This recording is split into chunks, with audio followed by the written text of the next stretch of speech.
All right. It's so nice to be in person. Oh my God, this is such a treat. I love you. I love you. Dr. Elizabeth Lambaer, you're amazing. And you've become a close friend of mine. I know, it's so amazing, right? Yeah. And I'm so grateful you reached out to me. Me too. I'm so grateful you did that. And that was in February. Yeah, that was it. Look how far we've come. It's amazing. And next we're going to go to Florida. Yeah, I'm pumped. And I was just looking at your book. So for anybody who doesn't know, Elizabeth has an amazing book, Skinny Dipping in the Fountain of Youth.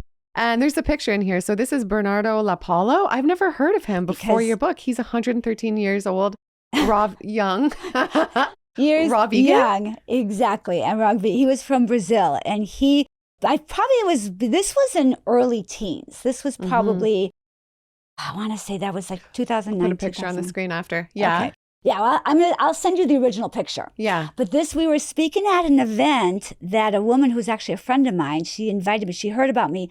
She called me up and she said, I'd like you to come speak at this event. It was in Scottsdale, Arizona. And her name was Happy Oasis. And she has a beautiful story of how she came to that name. Yeah. She's a world traveler, raw vegan. She founded the Raw Spirit Festival. And so many of the companies that are now huge in the plant-based community were founded at that festival. And she started it in the early 2000s, early mid 2000s. Yeah. She brought me in. And so that's where I first met Mimi Kirk as well, who I think is just a rock star. She's a rock. She's amazing. She's amazing. She's an amazing human being as well. And so this was right after, I think I spoke, Bernardo spoke, Mimi spoke, and then we did a panel. Yeah. And I think this picture was right after the panel. And I loved it because Mimi has been on the planet long enough to be my mother. I was in my 50s. And then Bernardo LaPaulo. Even in this picture, 113 years young. And he looks great. And that doesn't even do justice to how he was in person. Bright, hearing was sparkling. He was sharp. He looks like he's 50 in that picture. It's wow. insane. So what was his story? He was raw vegan and 113 years old. He was raw vegan and he was amazing. In fact, what I talk about in my book, the reason I have that picture there is because in my book, I talk about how we never use the word OLD. We always speak in terms of our possibilities and our youthfulness and all of that. And I was saying Bernardo was making long-term plans for his life at 113 years of age. Literally, he left there and I think he actually lived in Scottsdale. And he was founding a raw food restaurant. I love it. At that age. Like he was just going like, why not? If you think about the word retire, it means to retire yourself.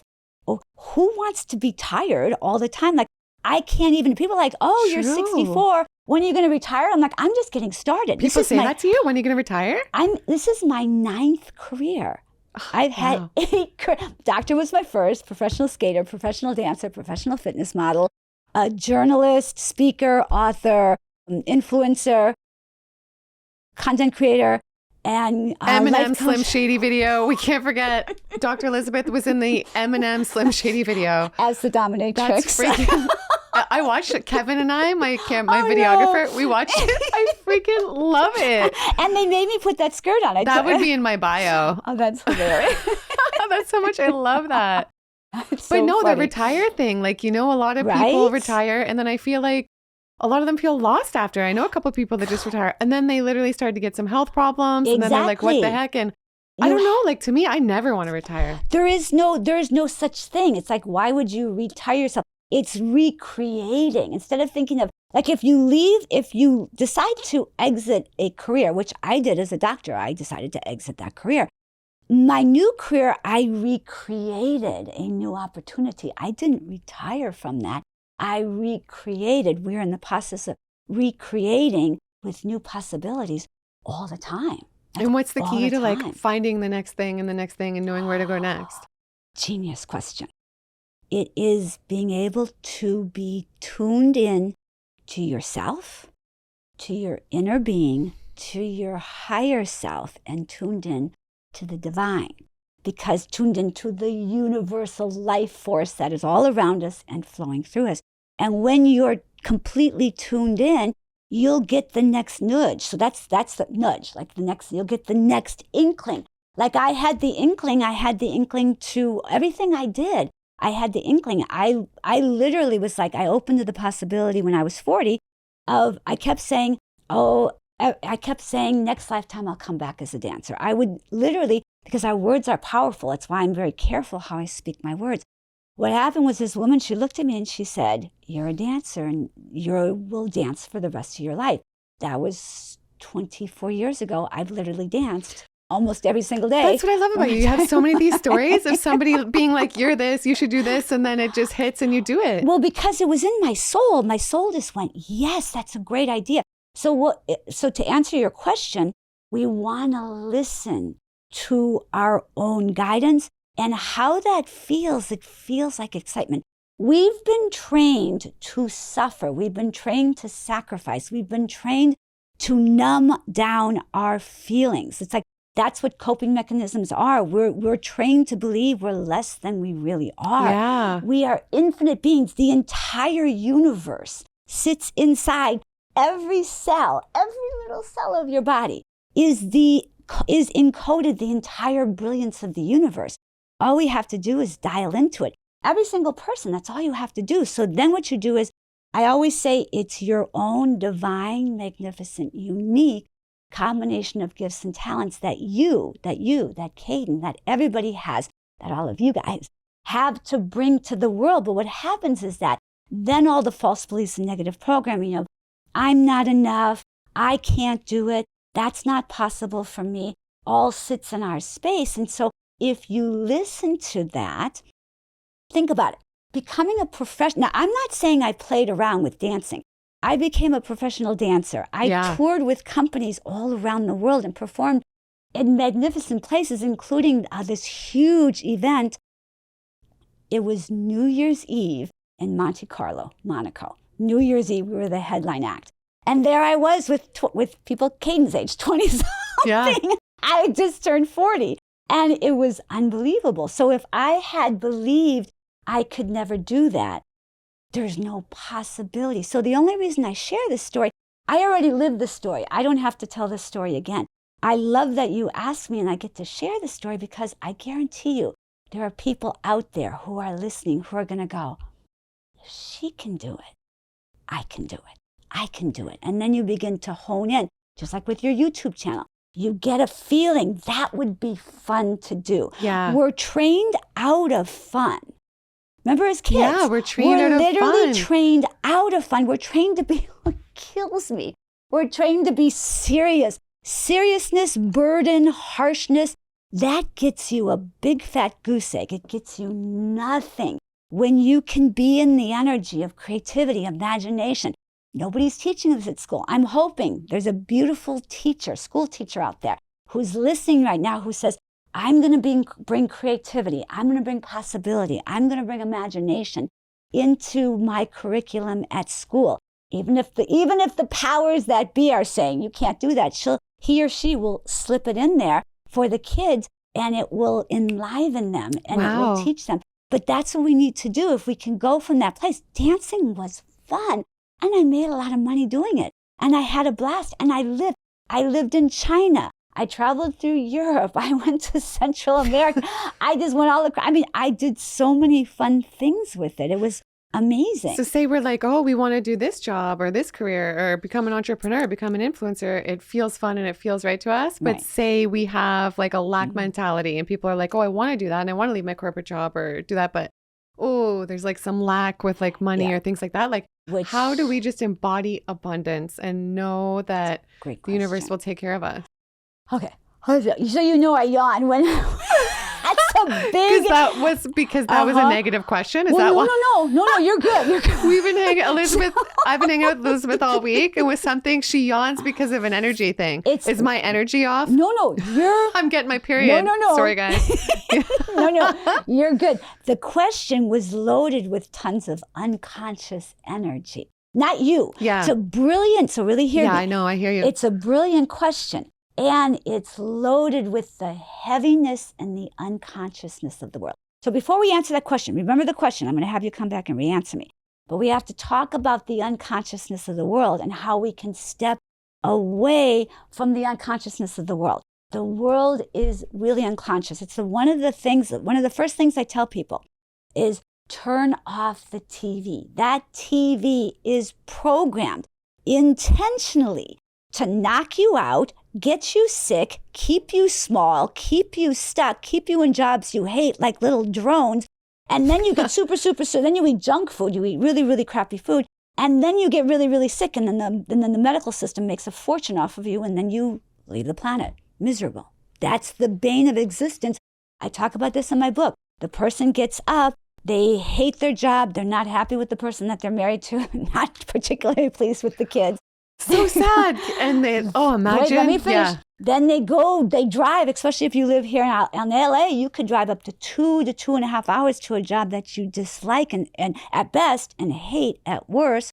You sit there for 8 hours a day, 5 days a week, you come home. Then what you do is you get all the frozen food, pop it into the microwave, and then you sit down in front of the TV and you let the TV watch you. What is the TV? I don't watch TV, but I see it in the gym. Every other ad is either junk food, bad food, and then all the pharmaceutical ads. Ask your doctor about this. Yeah, and it might have this and this and this and this and this and this and this and this and this and this. By the way, you could die. And then they're showing people jumping around, having a fabulous life. And I'm like, no. I'm like, what? Don't do it. But that's how most people, and then they go to sleep unconscious, full of alcohol, full of God knows what else, full of unconscious energy. The powers that be, the media, society, whatever you want to call it, that's not an accident. They have very intentionally put that out there to keep people small. So what we want to do is, my whole intention with what I do is to wake people up to a better way of living. To a way of living that is it's your birthright, it's your destiny, it is your divine, it's your divine choice. But you have to choose it. So let's talk. So unconsciousness. So what we want to do first, I would say one of the first tips is to avoid scarcity is watch where, just look. God, music. I was thinking about this. So I meditated last night for our interview today. Then I meditated all this morning. Then I meditated in the gym. I didn't even prepare for this one. I knew. I prepared She's for so you. Connected. I said, I'm just counting on your downloads for this one. Then I saw her and I'm like, I got tons of downloads. She's like, email me. We got pages right here. We're and good. then she's like, ooh, I like that. But so what you want to do is it's all about empowerment, stepping into your own empowerment. So let's look at this for a second. What we want to do is we want to think in terms of choosing better, just starting to choose better. So if someone's in scarcity, what you want to do is the television keeps you in scarcity. Music, now there's some beautiful music out in the world. But have you ever listened to the lyrics of most music? You know what? It really affects us because last year I took a whole month off social media. So I didn't tune into Instagram, YouTube, anything. I went all off. So I wanted my music, right? And at the gym, I made an effort to only listen to like really positive, like law of attraction, happy music. And it made a big difference. It's huge. And like that was my best month all year. I felt great. So it is huge. It does affect us, the lyrics, right? That we listen to. Let's say that again. It was your best month of the year. And I was like, I was tuned out and I was making a deliberate effort to only focus on positive thing. I was like, positive people, positive music. We're just going to tune everything out for a month. Well, and here's the thing. We have the prerogative to do that all the time. Not a lot of people are choosing that. I've been choosing this since I was a little kid. I was considered so weird and so different because of the way I started eating healthy when I was 8. I've been thinking about this. I was able to drop out of my body and, connect into the divine, all of that. I was just deeply connected. I could connect into someone's heart space just meeting them. Wow. People always say your energy is so good. All it isn't. Well, thank you. But it's just a choice to allow the heart set, the heartbeat of the whole universe and the divineness of the entire universe to flow through you. And then that's love. That's all that is love. Who doesn't want to feel love? So when you're there with somebody, you're like, hi, how are you? And you genuinely look them in the eye. You genuinely connect. I want everybody to try this. This is a great first Dr. Elizabeth tip. Try just beginning to connect into somebody else. Like I could be here doing the interview with Gillian and I could be like not focusing in on her, worried about what I was going to say. I haven't thought about what I was going to say since Caden put the microphone here and said, go. And then I just said, okay, Spirit, you take over. And all I'm focused on is the energy, is amazing energy in this room, amazing energy between us. That's the best place to be, in that flow. Tune in, but we create that. That's what I want people to know. It's not an accident. We create it, we generate it, and we generate it by tapping in. There's so many ways that we tap in. So to answer your question, somebody listening to this, you guys could go to sleep, and before you go to sleep, you could just begin to just take a deep breath in, tune yourself in. One of the things you can do, you put your left hand on your heart, you put your right hand on your tummy, and you just begin to feel your own heartbeat and feel the reason. This is very intentional. Do you do that every night? I do that every hour on the hour. I love it. I'm not kidding And it makes you. a big difference? Huge. Well, here's the thing. When I'm working with my groups and my private clients, what I'm doing, and I want to talk about this process, I'm scooping them up and I'm raising them up to a higher frequency. I'm taking them up into the higher dimensions. The planet, the unconscious planet, that's the third dimensional realm. And pretty much everybody, how I describe the person who, they live for Friday, they get drunk all weekend, they do, I used to do God that. knows, whatever. Yeah.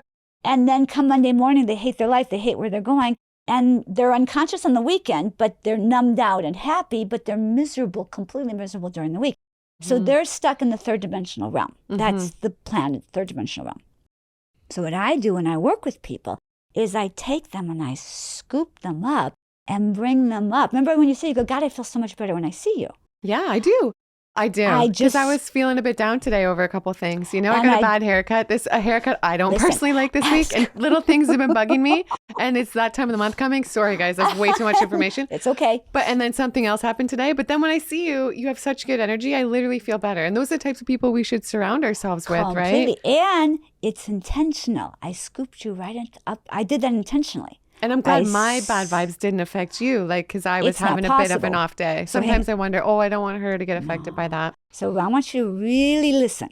This is really good. So first of all, listen to what I said. It was intentional that I scooped you up. So you were kind of there. Yeah. I saw it and I scooped you right up. Wow. And the moment, and you felt it, didn't you? Yeah. And there's no way a lower frequency can get, because if you're here, the vibrational frequency, love, joy, appreciation, gratitude, bliss, all of that vibrates at we can feel it, right? Hi. And with Dr. David Hawkins had this, he called it the emotional scale. In the book Power versus Force, he talks about this, and it's the emotional scale. This is what I work with. I work with the emotional scale. So those vibrate at a very high frequency. Depression, hatred, bigotry, racism, anger, all these vibrated at a very jealousy. They all vibrated at a very low frequency. So it's kind of like light in a room with a dark, if we turned off all the lights and I turned on one little light, one spark of light, it lights up the room. One spark of light will light it. Light is way more powerful than the darkness. Well said. Because all darkness is the listen to this. All darkness is the absence of light. Mm-hmm. There is no darkness. People get so scared about the darkness and this. I won't go into it because everybody has their own beliefs, and I respect. We never want to have judgments about where people are with whatever their beliefs are in a higher power, whatever their beliefs are, religious beliefs, things like that. I specifically have mine is very spiritual, but everybody is where they are, and that's where they are on their journey. And if people are vibing at that frequency, like they're feeling shame, guilt, anger, depression. At the same time, though, we're obviously going to experience some of those emotions as human at all time anyway, right? But it's all about not dwelling in those, right? But if we're in those, we're the creators of our own life too, right? And we attract to us based on what we're vibrating at, right? Yes. So if we're feeling low, it's kind of like, whoa, get it together, because we might attract some bad stuff. So here's in that comment is the question: how do we move from there to the joy, here, the happy? Even if what if we're really unhappy about something and things are just going wrong around us? Here's the thing, and right now in my life right now there is a challenge, and it's a big one. But I'm not dwelling on that at all. I couldn't be here. I could not be here if I was.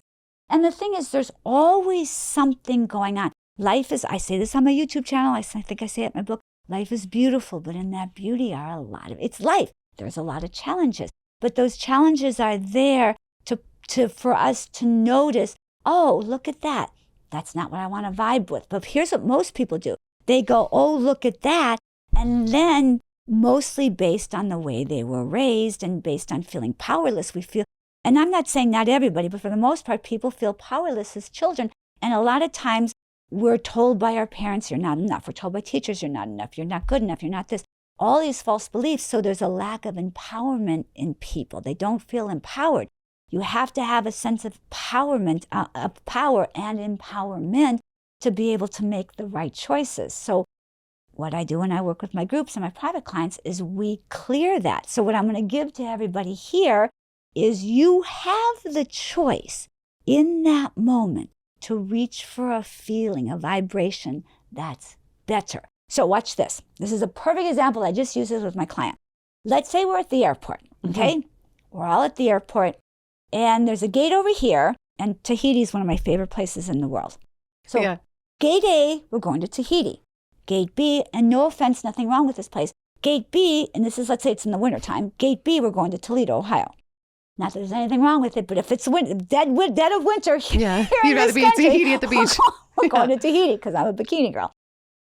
So if we use that metaphorically, Tahiti is the high vibration energy. Toledo, now I'm not saying Toledo is a bad energy. I'm saying that thought would be like gate B. So let's say somebody is having a negative thought about something. Let's just use money. So we're talking about scarcity. Yeah. I don't have enough money. I don't have enough money. I don't have enough money. Encoded inside of us are infinite possibilities for us to create. And you're living proof of that. I'm living proof of that. There's a lot of people who are living proof of that. But you have to have the courage to get out of that way of thinking and step forward and make a different choice. So watch this metaphor. Someone says, I'm in scarcity. And with scarcity, along with scarcity comes fear, comes worry, comes panic, comes anxiety, and even depression. So that's all living right over here at gate B.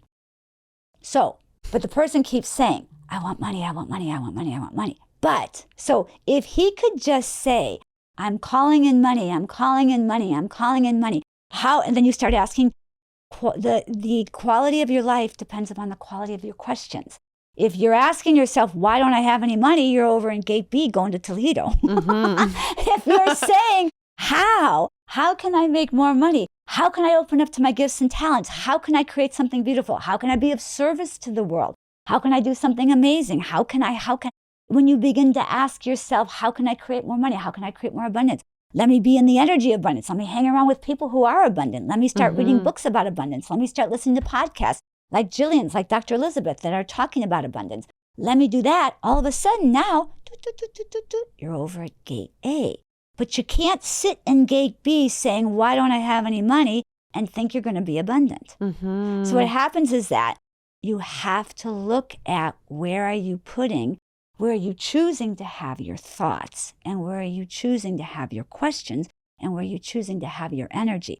When you put I already know the situation I'm in right now, it's done and dusted and closed up and perfect the way exactly I want it. Yeah, I've already said it that way. That's why I don't have any attention on it. I'm not worrying about how it could go. I've already intentionally said it. Here's what it is, manifested and boom, put over here in gate A. We're going to Tahiti with it. So that's how you do it. You put your focus and attention. And it gets easier, right? Is it almost like a muscle the more we practice? And isn't all about getting ourselves out of things like that quickly, right? Like bad things, like bad thoughts that come, like. Well, so you asked a lot, so give me just a second. That's what I do. I ask like 20 questions at once. So watch this. Yes, to answer your question, it gets a lot easier. The biggest thing, and it requires a couple of things. It requires heightening your awareness. Now, because if you have more, watch this. If you have more awareness, what are you going to do? Most people are unconscious. They have no idea they're saying these things to themselves. I don't have any money. They're driving to work. They're not thinking they're listening to horrible things on the news. They're listening to horrible things about how the world's falling apart and how this is horrible and this is horrible and scarcity and blah, blah, blah, blah. They're listening to that, and then they're fueling their mind, and they're all scared. Then they're just going to get more things that are horrible. So listen. Remember I said it's a choice. they listen to this podcast. They said, I'm going to do this. I'm going to listen to Dr. Elizabeth. I'm going to take this advice. They get in their car the next morning, unconsciously turn the car on, and they're going to go, no, no, no, no, no. They have enough awareness to make a better choice. Let me turn on a meditation CD. Let me listen to an life-enhancing podcast. And then, as they listen to that life-enhancing podcast, what happens is all of a sudden, so remember, at every moment, quantum physics teaches us we're at 0 point, infinite possibilities for our life. But if you keep choosing the broken record, you keep circling downward towards the pit of all the negativity. Mm-hmm. So you make one choice by saying, let me turn on something life-enhancing. Now you're driving. I'll tell you the story. I have a great story about this in my book. So now they're driving. They're fueling their mind with all of this life-enhancing information. All of a sudden, they're like, oh, my cousin was talking about this thing that he wanted to start. Yeah, we could start this little business together. And I'm really good at this. And now I can do this. And now we can do this. And before you know it, he's driving to the job. And then before you know it, I guarantee you, if he keeps listening to life-enhancing things, a week from now, he's driving to that job. And then he's he goes, here's my 2 weeks notice, sayonara. The next week he starts the business with his cousin and off you go. But you can't just, people think we get done. It's kind of like the retired thing. We're not done until there's no more energy and life left in our body. Mm-hmm. Until then, we're expanding. So you start the business, but then people think, oh, I started the business. Now let me just sit around and do nothing. No, that's when the fun begins, as you well know and I well know. Yeah. Because we work 7 days a week. Yeah, 7 days a week. But it's okay because look at what we're creating. And we love it. And we love it. And it's amazing. And then you pivot into the next thing and the next thing and the next thing, like I have done and like you have done. So the first choice is you can begin to cultivate awareness. I want you guys to really hear this. You're right here today listening to this beautiful podcast, Gillian's beautiful podcast. And in that moment, when you turn off Dr. Elizabeth and Gillian, you turn off, I'll say, thank you very much. You write a beautiful comment. And thumbs up, subscribe. Gillian, tell Caden, that's our beautiful guy over here. Tell Caden hi. And you leave a beautiful comment. Tell Dr. Elizabeth hi. And then instead of just going on with your unconscious day, what you do is you then begin to make one life-enhancing, life-awareness choice. Mm-hmm. That could be, because Dr. Elizabeth has 4 M keys. There are 4 keys of 4 M's you can do to heighten your awareness, which we're going to talk about in a minute. So you could do one of those. You could choose to meditate, right? Okay, go ahead. Say them. I want to ask you about meditating after. Well, yes. So let me go ahead. I wrote these down. Somebody's starting out meditating. What's the best way to do it? Because I haven't got into it big time. Every time I try to do it, I'm just like, my thoughts are going, I'm out of here. Right. So, so that's why we meditate. So watch this. This is huge. Can I give you something? But this is how you connect so much, right? Through the meditating. Everybody talks about this. Everybody can do it. I got to set aside the time. Well, hang on. So this is so genius. This is like a little mini Dr. Elizabeth session for you. First, do I have permission to do this with you? Of course, do anything. Fabulous. Yeah. Okay, so watch this. The first thing, if we were working privately, the first thing I would do, because you're like me, you're a fast bunny. You move fast. Go. And I move fast. And it's like a Tesla. Or like our, from Avatar, our tails, we have to still plug them into the tree of life. So the meditation is, what you do with the meditation is you go ahead and you say to yourself, I'm going to give myself, for you, I would say 3 minutes. Mm-hmm. 3 minutes. Yeah. And you want to turn on some really peaceful, calming music. Oh, music? And then you put your left hand on your heart, okay, right hand on your tummy.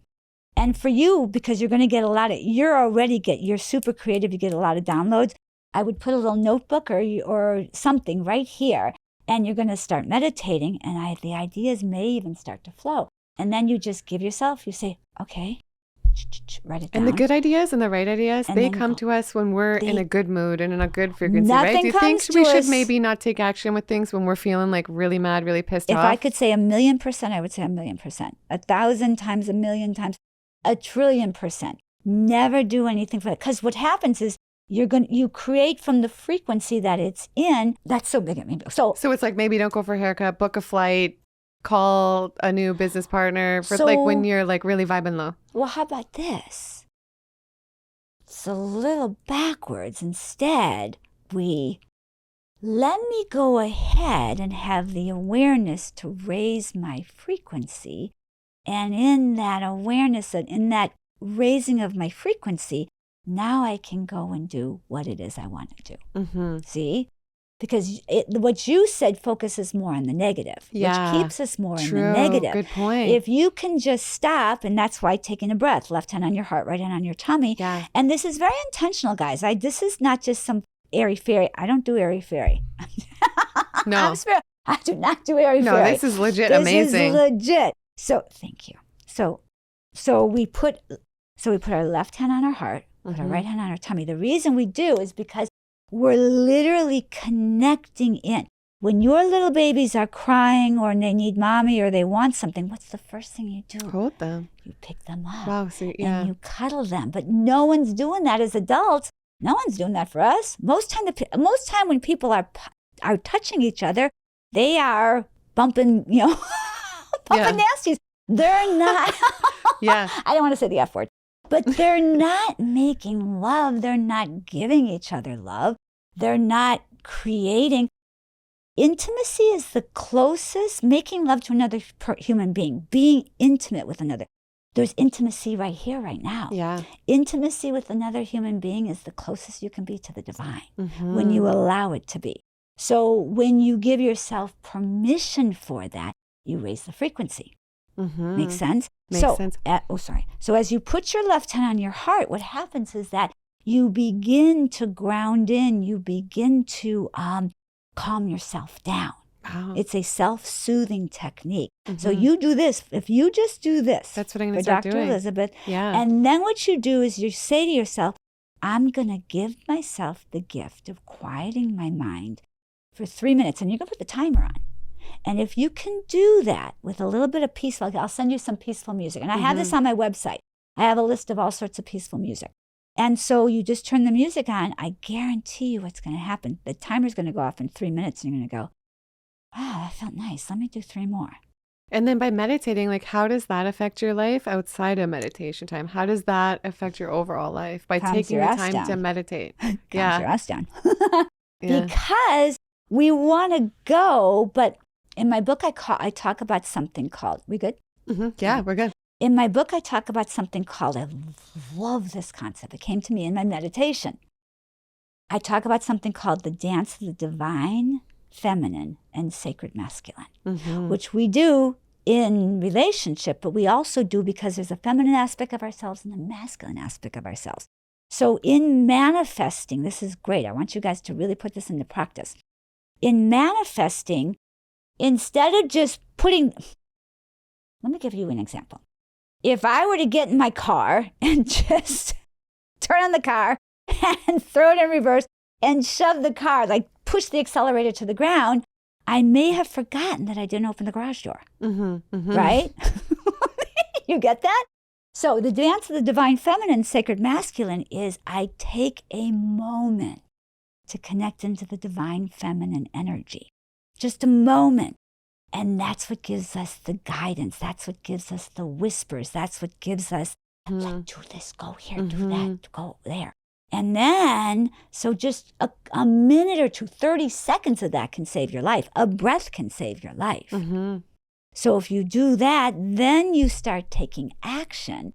Then now that action is divinely guided by all of your intuitive intelligence. Amazing. Did you watch The Secret or no? I did watch The Secret. You did? You liked it? It changed your life? Well, not only that, I launched a whole interview series, and I interviewed pretty much everyone on there. Wow. Because I knew that was 2007. Oh, yeah, that's right. I knew you were doing that. I knew stuff that nobody, well, What the Bleep Did We Know was a wonderful movie that came out before that. I think that was 2004, around 2004, 2005. And that was a sleeper. That was actually a wonderful movie. And it was incredible. And I saw that. So I had known that. My first spiritual awareness was dropping out of my body. So when I was a baby. So I knew, but I'd been searching. And the first time I came in contact with like real spiritual text, because I grew up in a very, kind of conservative part of Wisconsin. There was no access to this.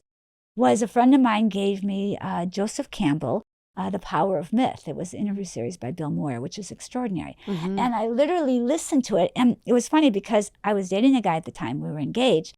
And somehow in the deepest part of me, he was a lovely person, wonderful person, but he wasn't my person. And deep inside, and I was really young, and deep inside I was like, something in me knew that. But I came from a family where you do it a certain way, and this is how you're supposed to do it, even though that wasn't my path at all.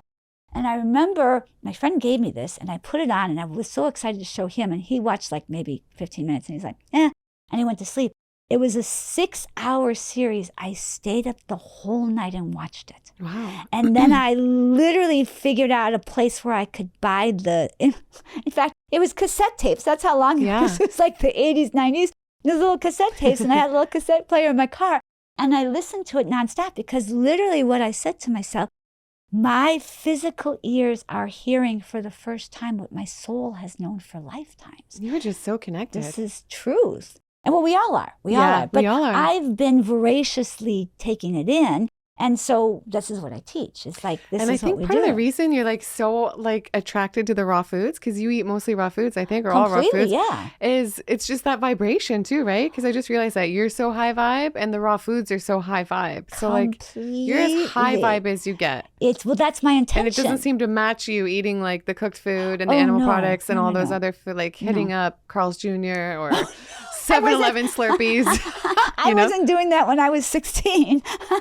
But you're right. And the thing is, I've been interested in that. So for your audience listening, begin to pay it. If you want to I'm all about creating a better life for yourself and for your loved ones. And then through that, we create a better experience for the whole planet and everybody on it. And so, like, if you can just begin to be interested, like, just start following what you're interested in and give yourself permission. And let's say there's somebody and they have a whole group of friends and they hang out and they're pretty unconscious. And what happens is this person listens to this and they're like, oh, this is electrifying to me. This is really interesting. I really like this. I want more of this. So they start like paying attention to it. And they're like, let me maybe live my life more like this. So then the friend starts saying, what are you doing? Come get drunk with us, or come do this with us, come do that with us. And they maybe go and do it, but then they're like, this doesn't feel good anymore. It's kind of like, it's my example of once you've driven, I don't know, what's the top of the line car in the world? Maybe either a gorgeous Mercedes, a gorgeous Tesla, a gorgeous Ferrari, let's say a beautiful race car Ferrari. Let's say that from the first time, let's say you go and you drive this gorgeous car and someone says, go ahead and have it for a month, just enjoy it. So then you're like, you can just have it, period. Just really enjoy it. And all of a sudden, knock, knock, knock. Oh, by the way, I'd like my car back. And here's your beat up Pinto that you were driving before. It's going to feel even worse, isn't it? It's going to feel way worse. So this is what's happening to this person who wants to wake up. So now they may get to make some decisions. I want to spend more time listening to Gillian's podcast. I want to maybe go take Dr. Elizabeth's course. Maybe I want to go listen to Dr. Elizabeth or Gillian on Instagram. I want to start paying attention to some of these things. Pay attention to what they eat too. Start eating better. Well, 1,000%. So it all goes together. Yeah. We're multidimensional beings. So what that means is everything is interconnected. So when someone comes to work with me, I always ask, what are the things you want to work on? There's 4 main categories of life: health, wealth, love, and career or self-expression. So I say, what areas do you want to work on? So we start working on that. But it never matters which of those 4 we work on, because the moment we usually work on the one, usually we end up working on relationships and money. Those are the 2 things we work on the most. Because when you do that, the health naturally goes. Unless they're really in a health crisis and they need to work on that. But it usually ends up the other 2. And so what happens, though, is when you start focusing on that, everything else gets better. Everything else gets better. Wow. So it's like, that's when I say it's multidimensional. You can put your attention over here and be working on this. And all of a sudden you're like, wow, I have way more money in my bank account. What happened? And you're like, oh, I was focusing over here. But what you want to think about is putting your focus and attention. And this is so huge. If people can get this, this is so huge, Gillian. Putting your focus and attention on what you want. That's so huge. And not what you don't want. Because watch what people do. They go, I want more money, and then they focus on what they don't have. Or I fell prey to this for a while. I want a relationship. Then I saw myself, and a friend of mine called me saying, Elizabeth, look at what you're doing. You're focusing on what you don't want. I'm like, oh, I am. And the moment I shifted it, it was like men coming out of the woodwork. I was just like, oh, wow.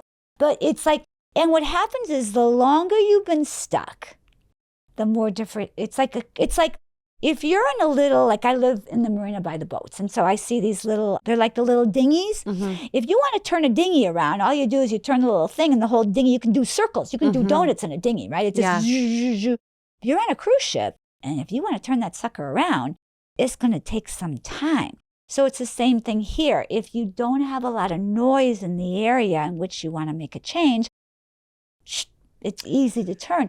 Wow. If you're loaded with noise, let's just say that somebody, this is a great example.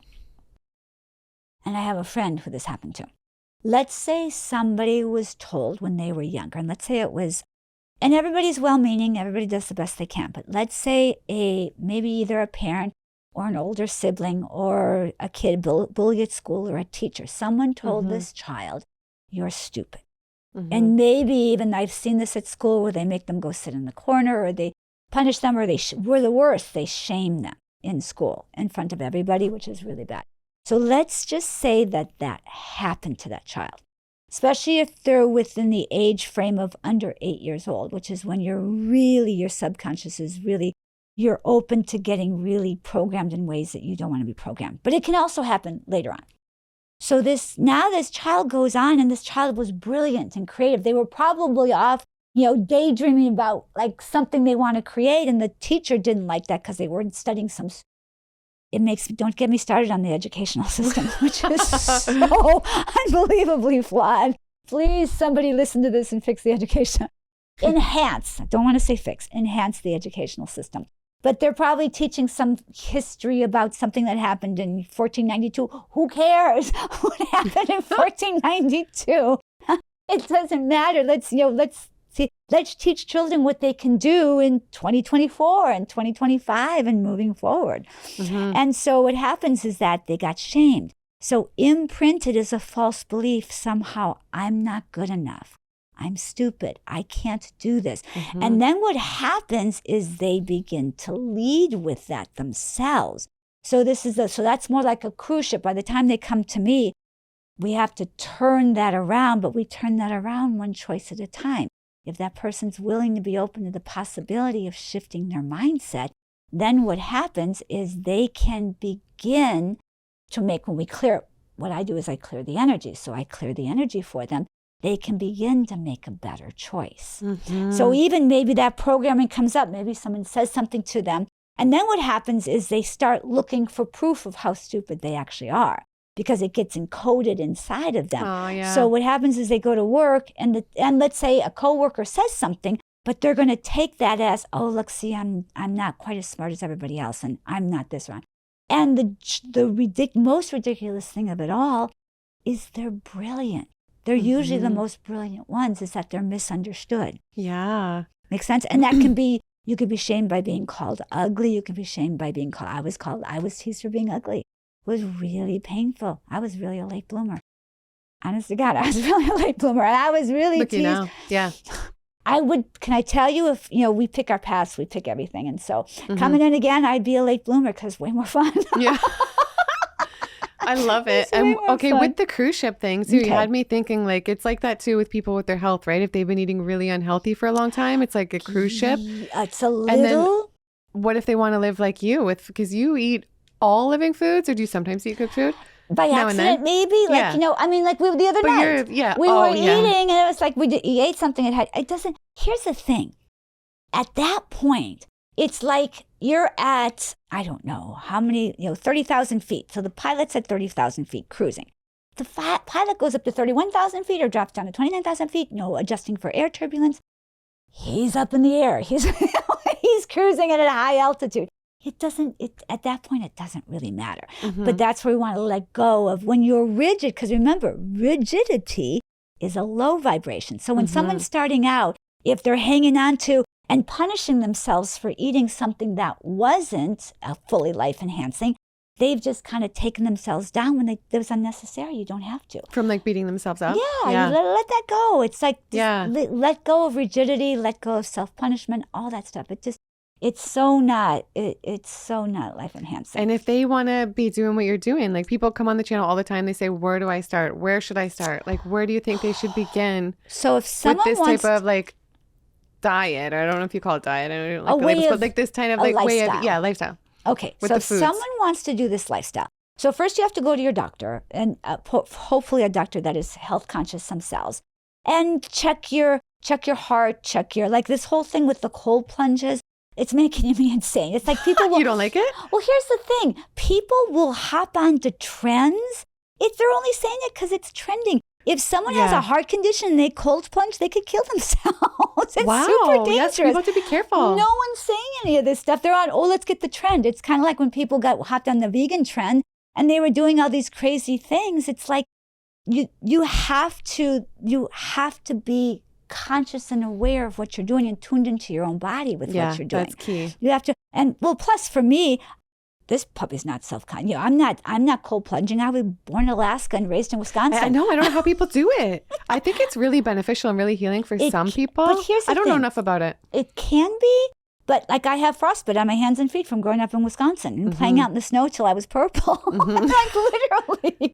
And so for me, it wouldn't be a good idea. Yeah. But so you have to just be conscious. But going back to your question, how would I start? You go to the doctor first, make sure you're healthy and make sure you check out. And then I would start in the morning, and I would start by replacing something that isn't as life-enhancing. Like, let's say, how healthy or unhealthy are they? Let's just give me a parameter. Say they start the day with their coffee right now. They want to cut the coffee and a piece of toast. So first, that's a fabulous example. So instead of coffee and a piece of toast, which won't get you till 10 o'clock in the morning. Like it won't get you till you're in your car driving to work. It really won't. So instead, I would say if you can, you start by replacing the coffee.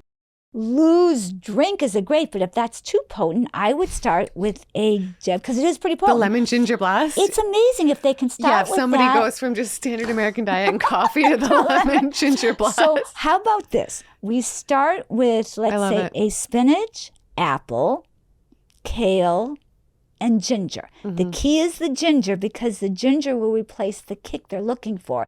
The ginger gives the body a kick. So the coffee gives you now, I've never drank a cup of coffee in my life. Never? Wow. Never once. Wow. No. Have you smoked a cigarette or no? Wow. Drank alcohol?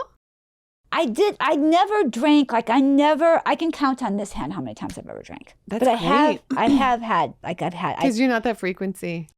No, even then, like when I was a kid, I watched how sick people got with it. And I was like, I kind of looked at it like, I'm not interested because I was super healthy. I've been healthy since, I've been healthy my whole life. And I was like, remember I gave you the example of if you win 2 free tickets first class to anywhere you want to go and all you got to do is get yourself to LAX, are we going to get in the car and drive to Barstow right now? No. So I'm not going 1 millimeter in the direction I don't want to go. I want to go in every life-enhancing way, especially at 64.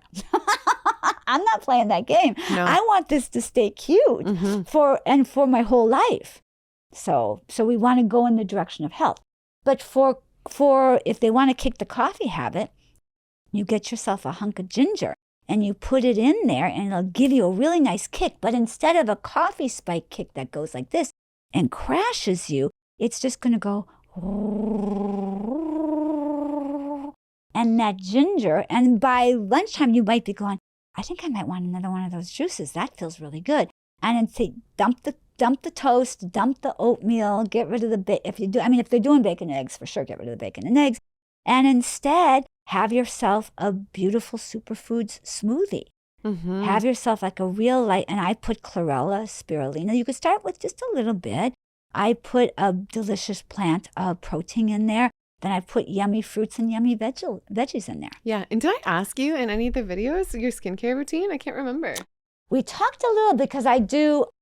Well, let's finish this and we'll go to skincare. How does that sound? Yeah, no, that's great. So and how are you liking this? Is this I okay? love it. You're great. Is it good? Okay. Yeah. Okay. Are you? Oh God, yeah. Good. You're amazing. You're so tuned in. I love you. I can download because it's just like It just flows. Because and you're so present, you know? Because I ask Spirit, tell me what you want. Tell me what they want to hear and tell me what you want me to share. And then we share that. Easy breezy. It's fun.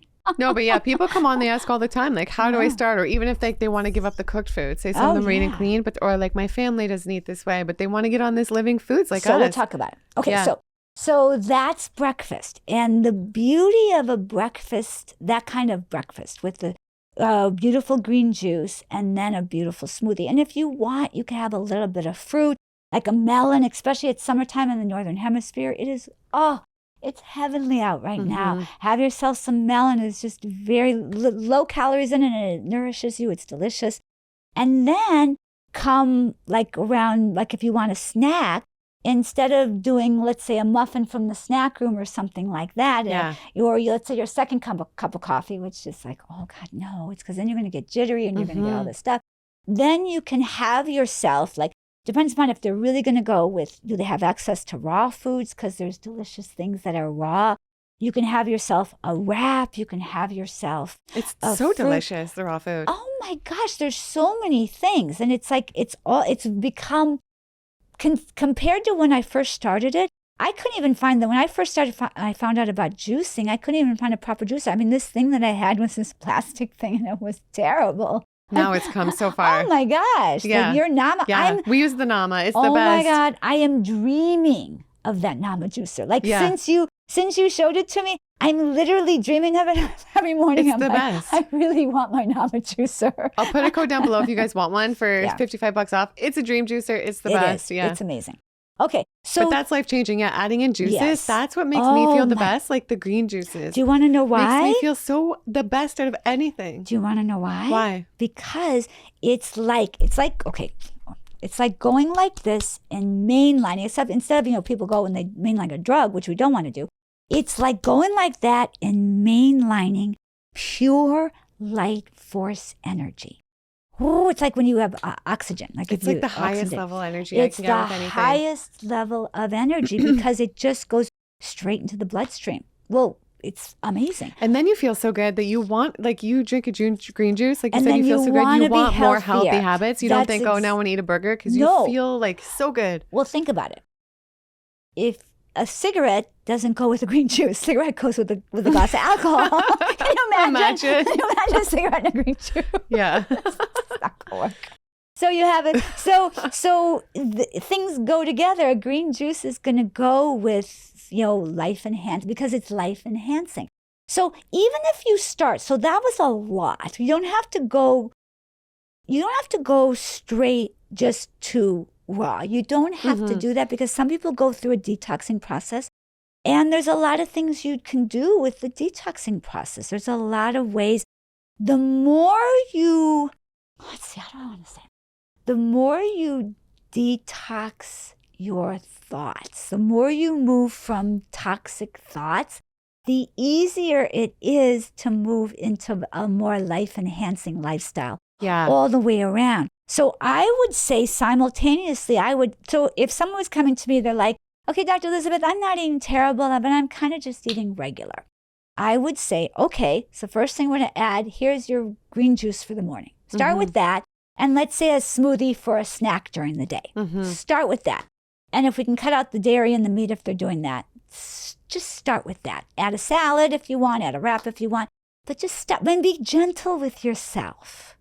Because self-punishment vibrates way down here. So let's say you're doing all these things, you're going along and you went a week and then let's say you had a slip up and you went out with your friends and you ate something that was, let's say, really bad. If you then wake up the next morning and punish yourself, like otherwise you would just be like, okay, little poop poop, you little blip on the radar screen. You're up at 30,000 feet, you went down to about 27,000 feet. You'd go right back up. But the self-punishment takes you down into self-hatred, into all of this. So you can just keep on going. That's so important. It's so sad, really. If we're doing that to ourselves, it's sad. But I've been there, done that too. But so let's look at how not to do that. Yeah. Let's look at that. Okay, I'm going to close my eyes for a second. I want to just look at how do we not do that. The first thing we want to begin to release is judgment. And the funny part is, when you see a little baby, like let's make it really funny. You see a little baby that's 8, 9 months old. They're not going, I don't want that bottle. I want this bottle. They're not judgy-wudgy. There's nothing judgy-wudgy about a little baby. They're like, feed me, nipple or bottle or whatever it is, but feed me. And even like, the little ones, and it's not until they probably get into their terrible twos, or then they decipher and they decide what they want. Yeah. But even in that, it's as simple as, I don't like that, and I like that. But they don't have any judgment about it, do they? They're not saying, I'm so bad because I hate broccoli. Mm-hmm. They're not saying that. They're just like, that tastes icky. I don't like it. I like this. So you just want to begin. Judgment comes. It's like all the low frequencies, they're taught. All these things about hate these kind of people, hate these kind of people, fear this kind of thing, fear this.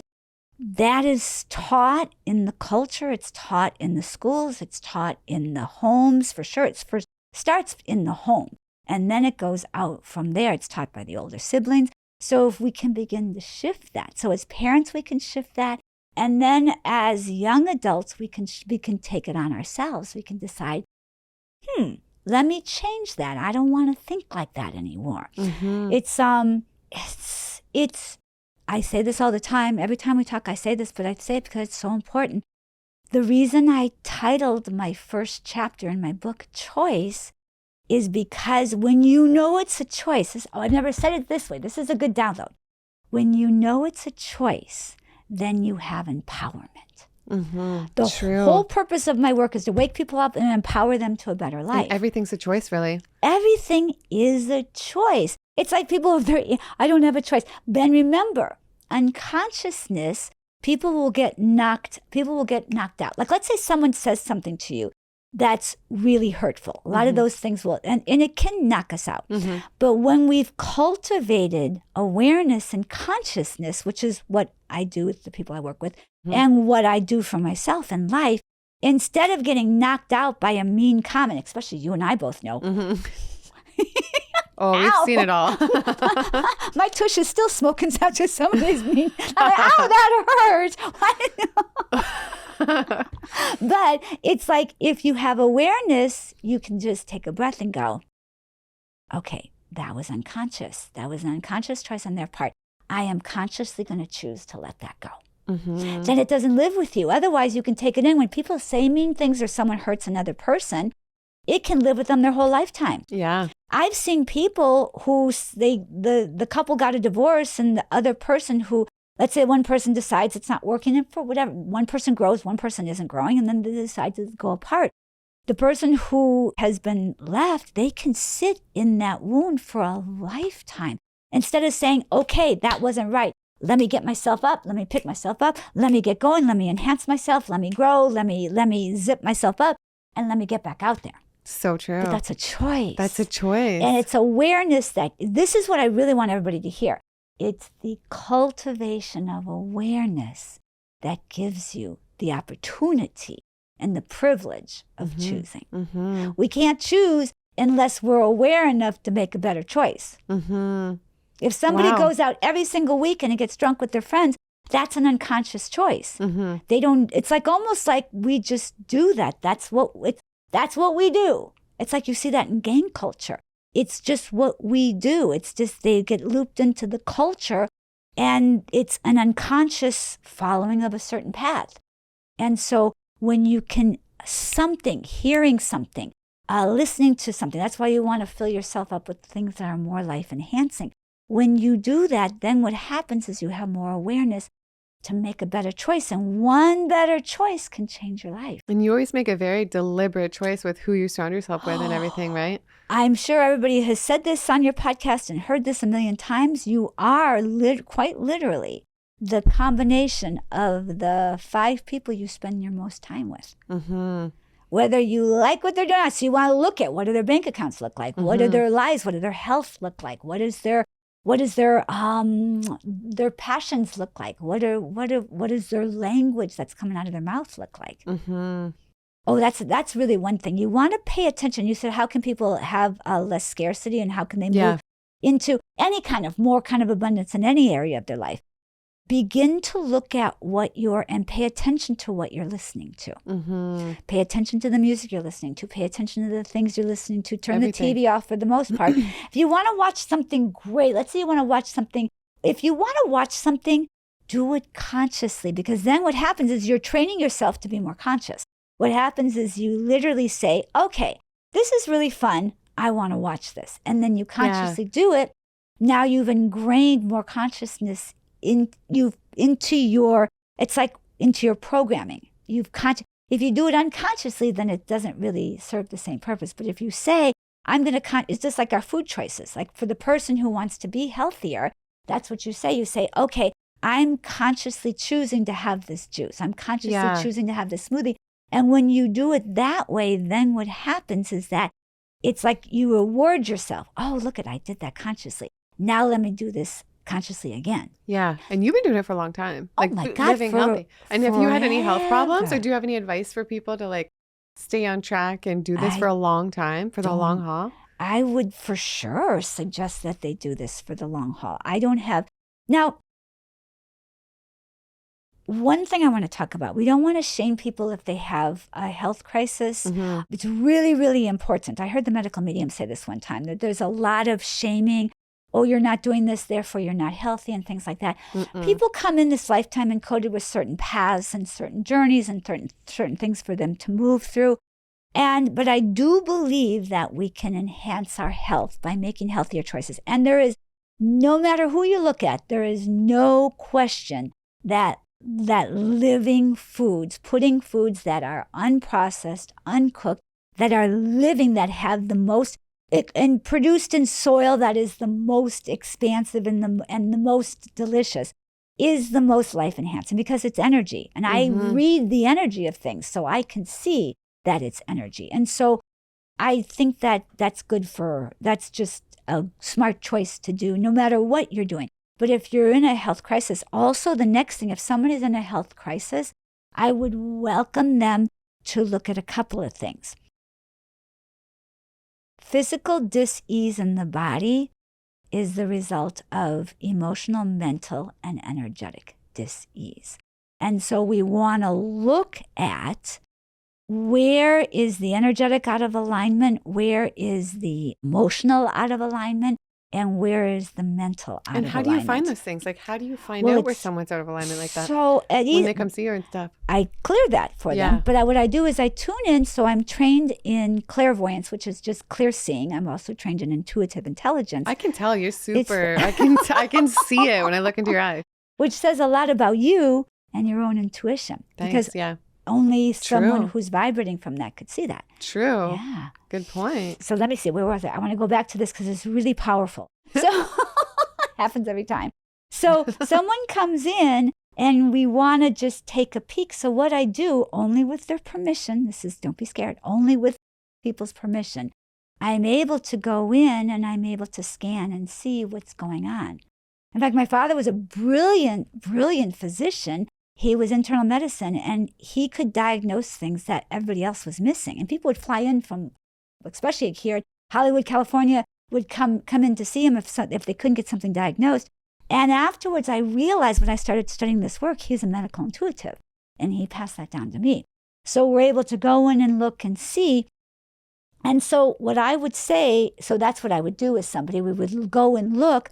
So one of the first things, and this is deep, I would have to ask someone's permission because this is deep and people could have a big reaction to this, but you want to look at, where are you, if someone has a disease in their body, and it could, and listen, it's not just a physical disease, where are you blocked in your body? Where are you stuck?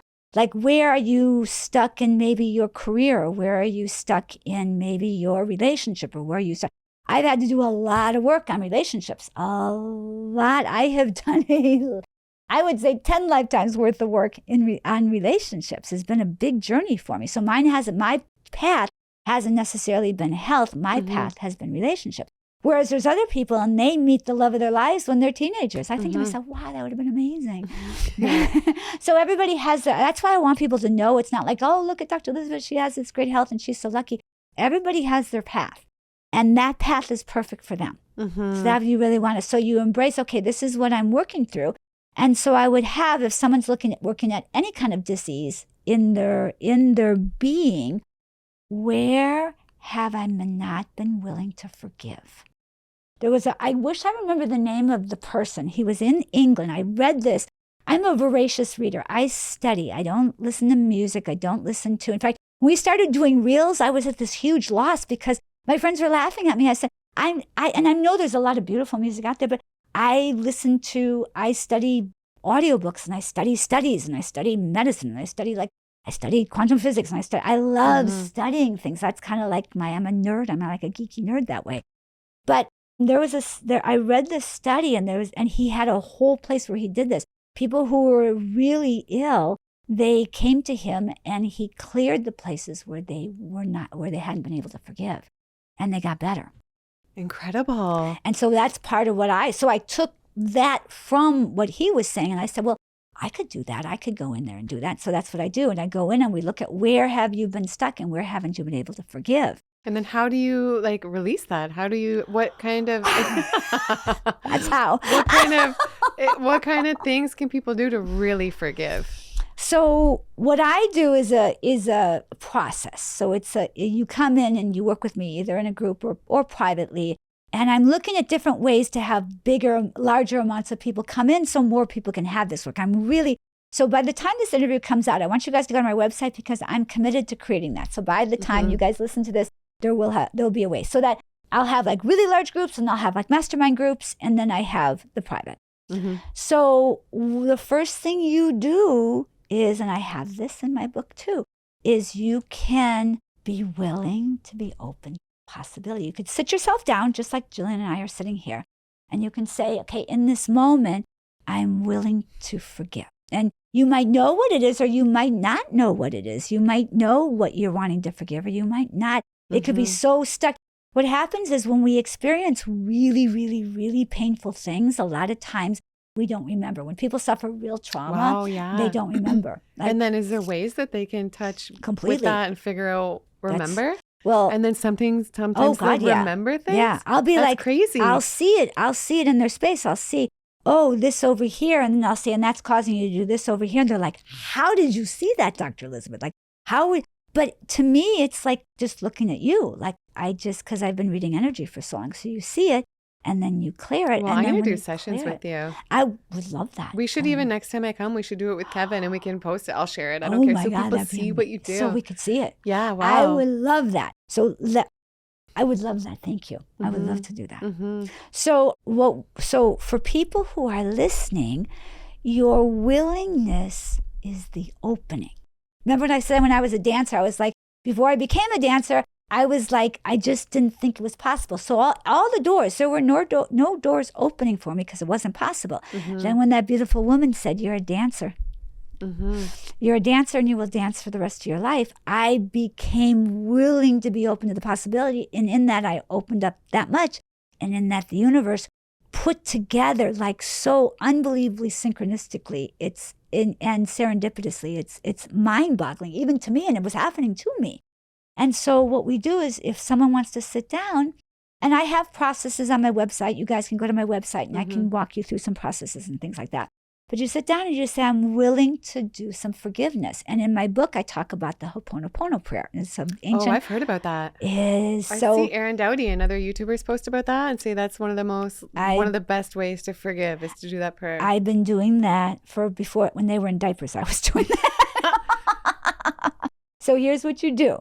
And somebody, it's, I'm sorry, forgive me, thank you, I love you. And you say that. And what happens, it's funny, some of those, I've never heard him say it, so I don't know, but some of them get it twisted. They say, I'm sorry, you're forgiven. Thank you, I love you. I'm like, no, it doesn't work that way.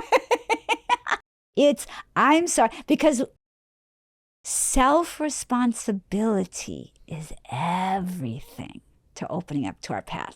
So when two people are in an argument, if they want, I'll let go 50%, you let go 50%, and then we'll be okay.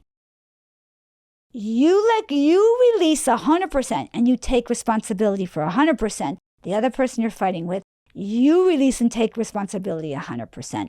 That's how we heal.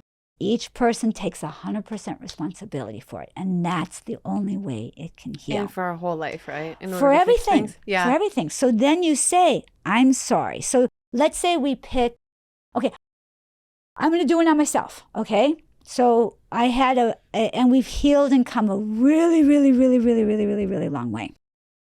But I had a very challenging relationship with my father. And we've come a really, really long way. But I had to really forgive some of the things. And so I had to sit, and what I did was I just see, either you can see an image of them in front of you, or you can conjure up, the feeling of them, whatever it is. And then you say, I'm sorry, forgive me. So then when you get to that one, that forgive me, when they've wronged you, and you get to forgive me, you can feel that, like, what the, like, what do you mean? Me, you know, forgive me. They're the one that pooped all over me. Why? But if each person takes 100%, because the thing is, in the universe, it's all orchestrated. There is nothing else out there. It's only us. We attract in where we're vibrating from. There is no assertiveness at all. No one is asserting. If we have a bad day and something challenging happened to us, no one's asserting that on us. We're just matching. We both matched up on the poopy vibrancy. Wow. Yeah, the vibrational frequency of poop. We just matched up there. So that's why when you go to, I'm sorry, forgive me, even though you might see that they've wronged you, what you say, forgive me for vibrating in a frequency that I let my frequency go long enough to be in the poo, and we matched up in the poo, and we got ornery together. We got poopy together. We got negative together. Like, let's say a relationship. Let me finish that, and then we'll go into the next one. So then, I'm sorry, forgive me, and you do it. It's not like a magic pill. That's okay. Every time you say, how do we clear negative energy? How do we clear negative energy? It's really, when you cultivate awareness, it begins to fall away. People think it's a magic pill that you pop and everything. You have to do the work. This happens through doing the forgiveness work, the healthy eating work. You got to put in the work for it. But what happens is you feel so amazing doing it that it becomes a joy to do it. So you say, I'm sorry. And then what happens, you say it until you can say it, and there's no inside of you. Then forgive me, until there's no stick with it. Thank you, until there's no stick. Thank you. My father gave me a beautiful blessing. This doctorate that I have in my back pocket is very helpful. True, so true. Because I could not be saying all these things. This gives me a world of credibility with a doctor in front of my name. A world of credibility. I got a job just from being a doctor, even though I was already a fitness model at the time. I got a job on a television show. It was a fitness show on national TV. And I got the job because I was a doctor, not because I was fit. They were looking for a doctor who was fit, and I got the job. And you are fit. Thank you. Yeah. We got to learn, too, your secrets to fitness. We'll talk about that. Yeah, because I don't know if we've talked much about that. We've not talked about fitness What's your routine in the gym? Can I finish this one first? Of course. Yeah. That's great. She's so good at her job. She's got the next question already. You're brilliant at what you do. You really are amazing. Thank you. I love it. I know you do. Yeah. You're amazing at it. Thanks. So then, thank you, and then I love you. And so all those, you say it, I'm sorry, forgive me, thank you, I love you. I'm sorry, forgive me, thank you, I love you. You say it until there's no in it. And the more aware you are, the easier it is to do. And it really does something. It really does something. Powerful. I did the exercise before I went home to see my father, and we had our huge breakthrough. I'm telling you, I believe it. Yeah, it's so big. It's so start with that. That's something you can do. With make a list of people you feel like you need to forgive right back from when you were little. Completely. For people that, and you don't even want to do something that, not to say that would be daunting, but you pick the person that's hottest now. Yeah.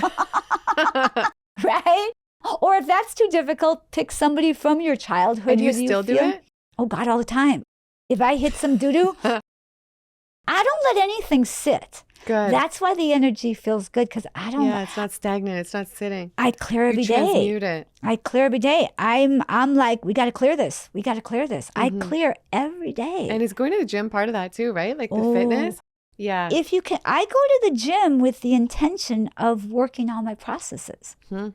I go to the gym, and in the gym, so today I was in the gym before I came here.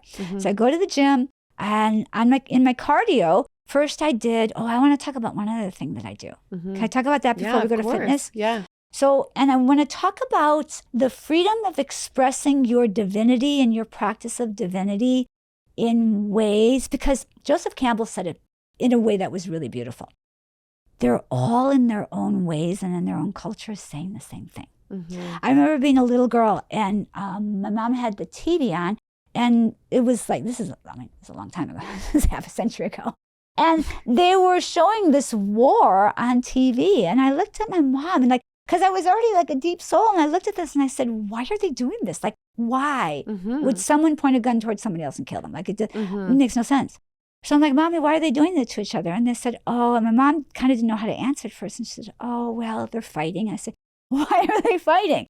Why are they killing each other? And she said, well, they're fighting. And then she finally said, she goes, well, they're fighting over God. I just started like laughing. And I said, fighting over God? I said, God doesn't care. Like, why would you be fighting over God? Like, if you can find the divinity in your own perfect way, one, that's a beautiful thing. Embrace it. And two, don't shove it on anybody else. I'm really a proponent of don't push your own beliefs. They're not the only way, and they're not a way that you need. You don't need to push on anybody else. There's no one way that's going to get you where you want to go. I agree. All roads lead to the divine. All roads lead to, call it God, call it. There were a lot of people who were shamed, religiously shamed growing up, that it's harder for them to say God. It might be easier for them to say It's all the same thing. It's all the energy of God, the divine. It's the creator. It's the creator of all and everything. So if we can embrace that, that's really beautiful. Yeah. And I would say, find a practice that helps you move out of fear and worry. And for me, meditation is that. And also chanting. A girlfriend of mine, it's funny because I love that you do that. It's so, and it's really interesting, because what I did was I Googled what it means. There's many different Sanskrit chants. There's Om Namah Shivaya. There's just saying Om, which is the universal language of all and everything. So what do they say it does when you do the Om? It's very powerful. What do you do? You just... Well, I'm going to share with you. I chant Nam Myoho Renge Kyo. And so and what I do, I was turned on to it by two people. One, Tina Turner. She's like one of my biggest inspiration. To see what she went through and how she was able to leave such an abusive situation. She had 67 cents in her pocket when she left. That's crazy. Nothing. And she said she accredited that. When she passed away, it really touched me when she left the planet, because she had such a huge influence on me. I think she's such an empowered and beautiful and so humble, after all that success, to be so humble and so talented and so beautiful. And so I went back and I really looked at, I wanted to look at some of her videos, and I watched the documentary. And she said that she had the courage to change her life, and the chanting empowered her. So I did some research, and what chanting does is shift from fear, and Buddhists call it suffering, but fear, it's the same word as suffering and fear, it's the same thing. You move from that to empowerment, to self-empowerment. It's such an easy practice. I like that, And so it's easy to do that. It's easy to do that. So on my website, I have a link where you can go, and it's free. It's on YouTube. And what I do is I turn on her chanting. So it's literally Tina Turner. And it's from YouTube? Oh, chanting. wow. It's on YouTube. So I have it on my website, and so I'll give it to you as well. Yeah. So you can just go there, and I chant every morning, and sometimes I chant. And what happens is that when we do things, it's natural to get nervous. It's natural to do that. We were talking about this. Was it yesterday we were talking about this? I was talking to a client of mine about this. The energy of fear, and I was talking to a client who actually reminds me of you, and I told her, because she found me through you. Oh, she did good. And so the energy of fear vibrates. It's the same. It's the same feeling. It's not the same vibration. It's the same feeling in your body as excitement. The only difference is that excitement, you add the action to it. Whereas fear keeps you stuck. So deep, right? That's deep. I never thought about it like that. Deep. Because when you're getting ready to do these things, you get excited, don't you? Yeah, I do. I get but excited. Almost like a nervousness, but it's like so exciting, right? Yeah. Before I dance on stage, before I speak on stage, I'm so excited. Like I just can. And then what you do is you just relax, take a breath, do the little exercise I taught. Allow the divinity to come in through your head and through you, and then you just go ahead and you just start flowing. Because it's like, if you can say, like what happens is people say, I'm so afraid, I'm so scared, I'm so scared, I'm so scared, I'm so afraid, I'm so afraid. You just say, no, wait a second. Dr. Elizabeth said, fear, it feels the same as excitement. What if I said, I'm so excited? Like, just think about that. That's a mantra. That's my second M, is mantras. So if you just say, I'm so excited to do this. And also one of my mantras starts with, I open up to the possibility of this. You could start your moment by saying, I open up the possibility to a beautiful day. Start your day with that mantra. I give all my clients mantras. I have mantras on my website. Mantras are so powerful. If you can tune in to the frequency. Okay, I'm going to start doing mantras. Mantras I've never are done amazing. How long do you do it for? Well, usually with the mantras, they just get downloaded to me. But a lot of times, so let's say I'm back to the fitness. I'm walking on the treadmill or running on the treadmill. I have a playlist of mantras. And what I do is I hit my playlist and I just start doing the mantras over and over and over and over again. Doing the mantras. Oh, it's working. Yeah. I love it. So for when you ask what they can do, number one, meditate. And it doesn't I talk about this in my book. It doesn't have to be this big, complicated thing. It can be closing your eyes, turn on a beautiful, they have solfeggio frequencies, are beautiful on YouTube. Yeah. Turn on a solfeggio frequency and just meditate for 2 minutes. And do you sleep with stuff in? Like some people listen to things when they're sleeping? It really can change your frequency. You can definitely do that. I do it sometimes, but you can definitely do that. So number one is meditation. It's a great way to shift the energy. Number two is mantras. So when you say the mantras, what you want to do is, if I say, I'm having a bad day, I'm having a bad day, I'm having a bad day, I'm having a bad day. It's not going to do that much. I can't ever picture you actually doing that. Oh, no, I listen, I am very human. But here's the difference. I have the human experiences, but I don't sit in them too. I don't take up residence I love how you're like that, yeah. I do not take right? up. It's so important. I'm not buying a house in Poopy Land on Poop Street. I am not buying a house on Poop Street. I'm not buying any real estate there. If I pass through, it's like, no, things happen. You know, stuff happens. But when you have the awareness, you can move through it much quicker. Even if I'm really upset about something, I can start with that. And then what I do is I take a breath. Because when you take a breath, it shifts everything. You create miracles when you take a breath. It's so powerful because people start spinning, and they spin in the fear, they spin in the panic. And then they're not breathing. And then they're not breathing, then they're not thinking straight, then they eat bad, and then everything just spins out, and then they keep this is the key, their focus is on what they're afraid of. They're over, remember I was talking about gate B and gate A. They're over going to Toledo. No offense to Toledo. They're going to Toledo in the middle of winter. Even someone in Toledo would want to come with us to Tahiti in the middle of winter. But if you can, let's say something happens and you get really upset. You first take a breath. And then you begin to catch yourself. And then you begin to watch the thoughts. And if you can in that moment shift the thought from, everything is bad, everything's going bad in my life, everything. Remember I told you last time, if you guys missed it, you have to go back to the first interview we did together. And I told the story, which I tell in my book, on how my car got broken into and I found everything. So that's a perfect example. When that happened, and I was not in a good place in my life at that time. That was really not an easy time in my life. And I remember I had the wherewithal to just take a breath, and I did. So what happened was I began listening to the guidance instead of going, my life is so bad. Everything's shit. Everything's da-da-da-da-da-da-da. And had I done that, I wouldn't have found anything because I would have blocked out the guidance. But instead, I took a breath. And in that breath, it changed the focus of my thoughts. And once I caught the first thought, now I keep moving over to gate A and going to Tahiti, where everything life enhancing is. So we want to really focus our attention and our energy.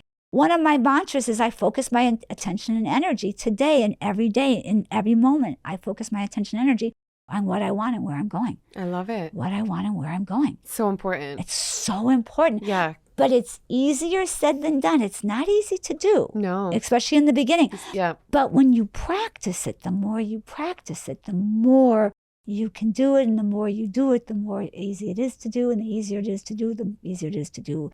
And on and on and on and on. Make sense? Yeah. I was interviewing Lou Corona again yesterday, you know? Yes. He's in his 70s. He looks amazing. And I noticed that with him, like he's always focused on what he wants. He's always so positive and always focused on the future and always very present, like a lot like you. You never hear him say like things he doesn't want or I can't do this or, oh, it's just. You know why? The best way to live. You know why? I really want everybody to hear this. So let's say, here's the person. Here we are. Cute little pink iPad. And if you want to go there, if I want to go gate A, we're going to Tahiti, and I say everything I don't want, there's no way I can go there. This plane here, if I get on this plane, as much as I want it to go to Tahiti, it's going to Toledo. There's nothing I can do about it. So if I keep saying those thoughts about what I eat, that's why if you heard me, remember we talked about the challenge I was going through right now. I snipped it right in the bud. I won't even talk about it. Okay. So here's like a really simple thing that's silly, but just like a starter pack for this. Well, you know, here in LA, I got a haircut that I'm not happy with. So how do I not, it's been bothering me for like the last couple of days. And usually I'm like really high vibe and happy. And it's not bothering me all the time, but you know, moments it gets in my head and then I'm like, oh, I wish it didn't happen. I wish my hair was the same as it was like a few days ago. And it's bothering me. And then I look in the mirror, I'm like, let me throw it up. I don't like it. So how do I just not focus on it while it grows out and it as it is? It's like a good example for anything really, right? It's genius. It's a genius question. And it's silly to some people, I'm sure, but it bothers me. You know why it's not silly? Because it's something that is important to you. So the first thing we want to do. So first of all, let's do this first.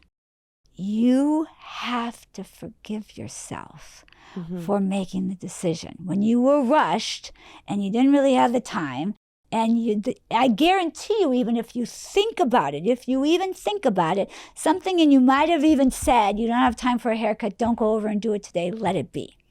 But you went ahead and you did it. So first thing we have to do, part of what you're mad at is you're not letting yourself off the hook for a decision that you made that led to something that you're not happy with. I think that happens to a lot of us with things, right? Yeah. So does that resonate? That's exactly it. So see what I did is I had to go in and look at what is the real catch. Because here's the thing. Your hair's gorgeous and you could take some clip-on extension. Your hair grows so fast. And you're if so this is healthy. my current biggest problem, like this is a joke, right? But it goes for a lot of things. But hang on. But you're right. Well, thank you. But here's what I want to say too, and I really want to catch you while I'm saying, catch you in the middle of saying it. So I apologize for jumping on it, but I really want to catch you in it.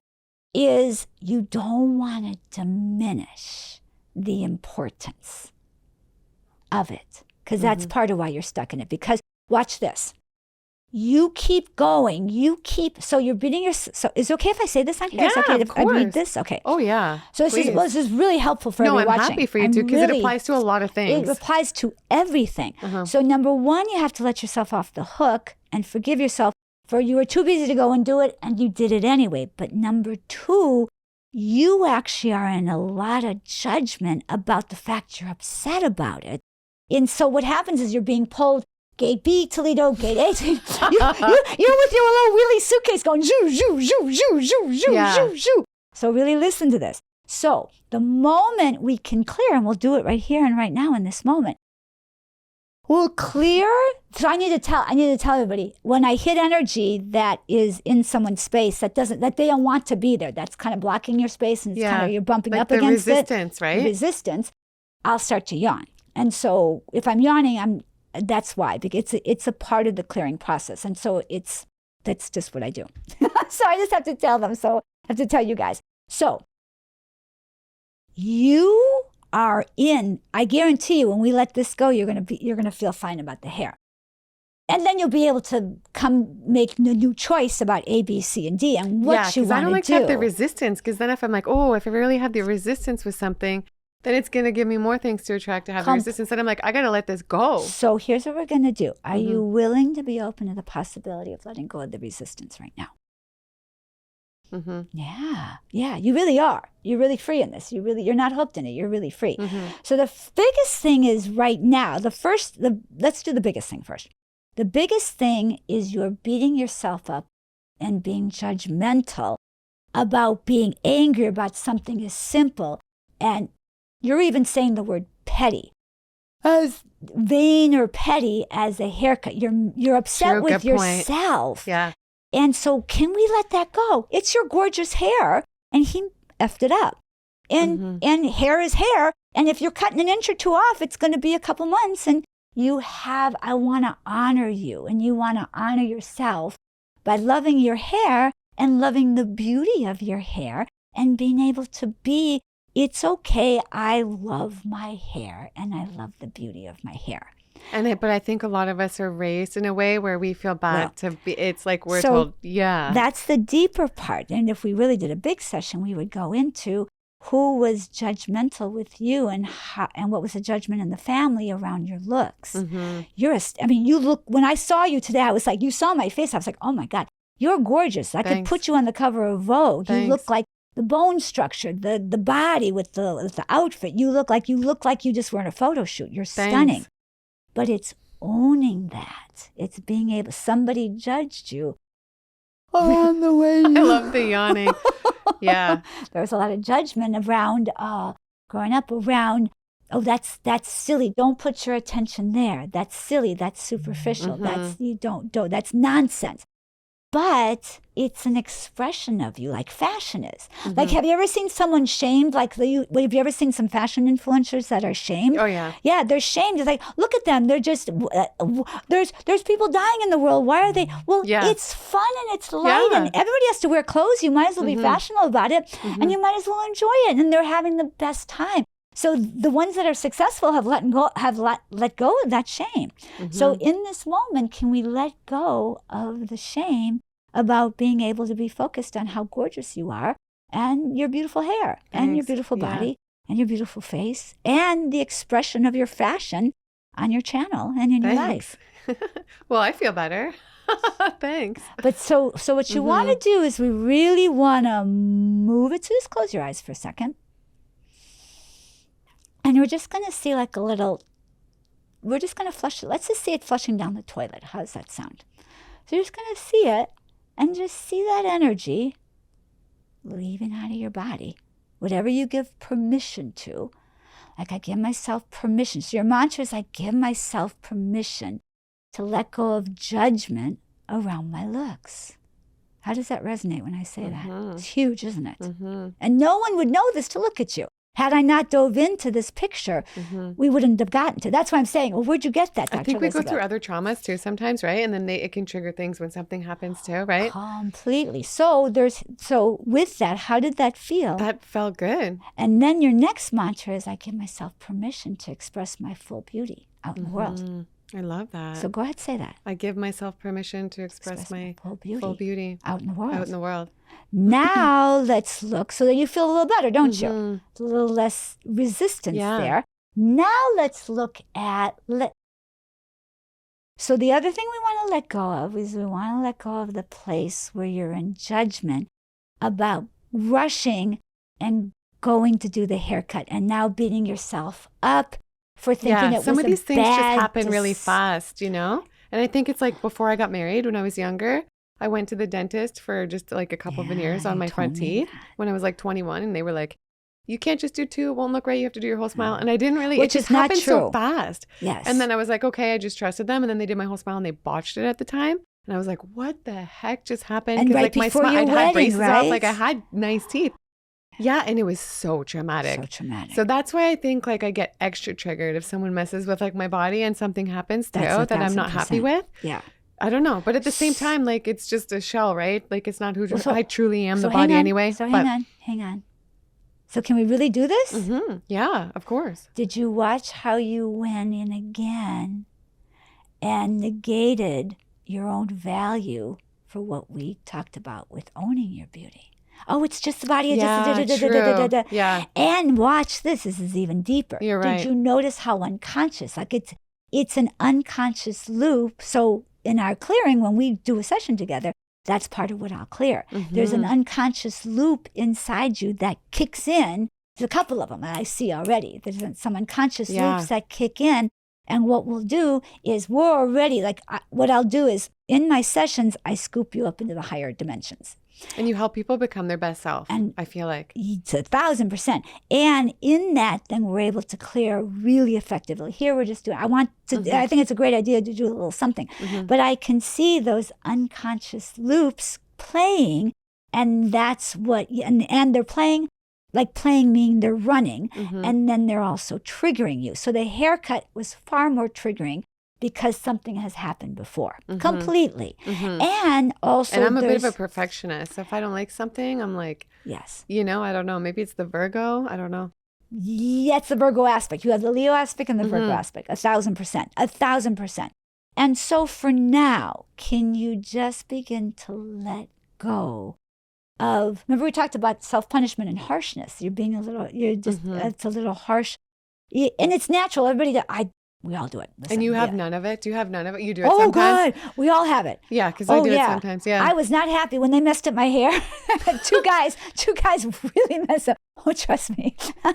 But what we don't want to do is, if that happens, I'm going to invite you to not go into then the negating it. Oh, we're more than just a physical body. We should just let it go. You saw how you kind of went into. You literally negated yourself. And so you want to own those feelings. You have gorgeous hair. People would die for your hair. You own it for a bit. You respect that, and you're aware that you feel that way, and then you just let it go? No, none of that. So none of that. So if we were working in this session, which would be really big, and I'd have you already into your space, we call it getting you into your space, which is just a process, which I won't do right now. But if we would do that, what I would have you do is I would be intuitively and energetically clearing those blocks. Since you're present, we can't do it now because you're actually present in the interview, thinking of the next question. You're running at your 90 miles an hour, like how we usually do. And when I put someone in their space, they're quiet and they're calm.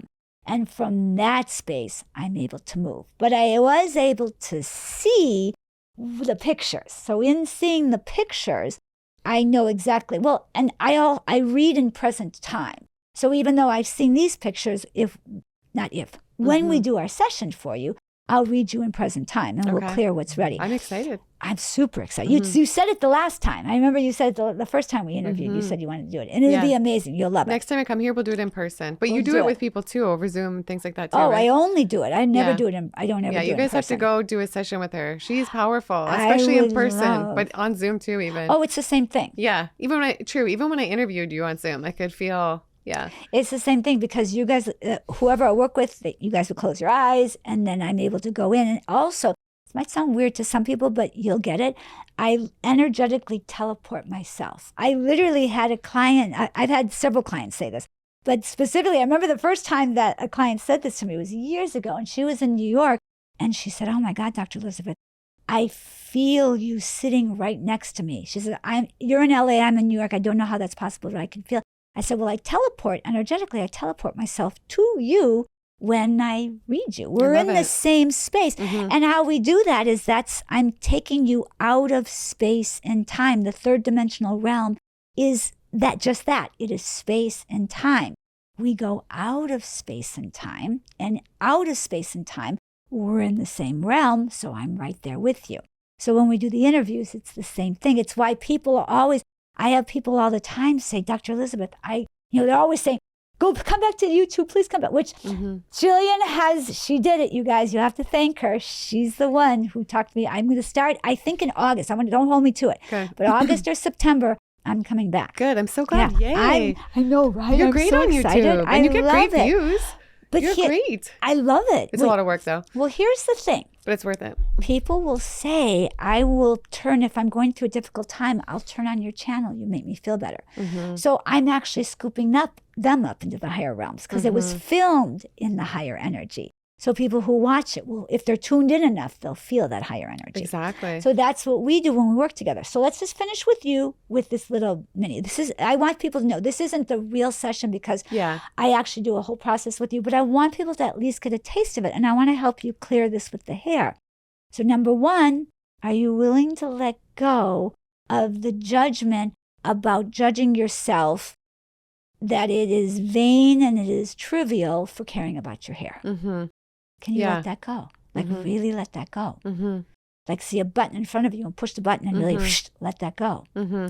Now let's let you off the hook for judging yourself for rushing and going to do the haircut before you, instead of just taking your time and doing it.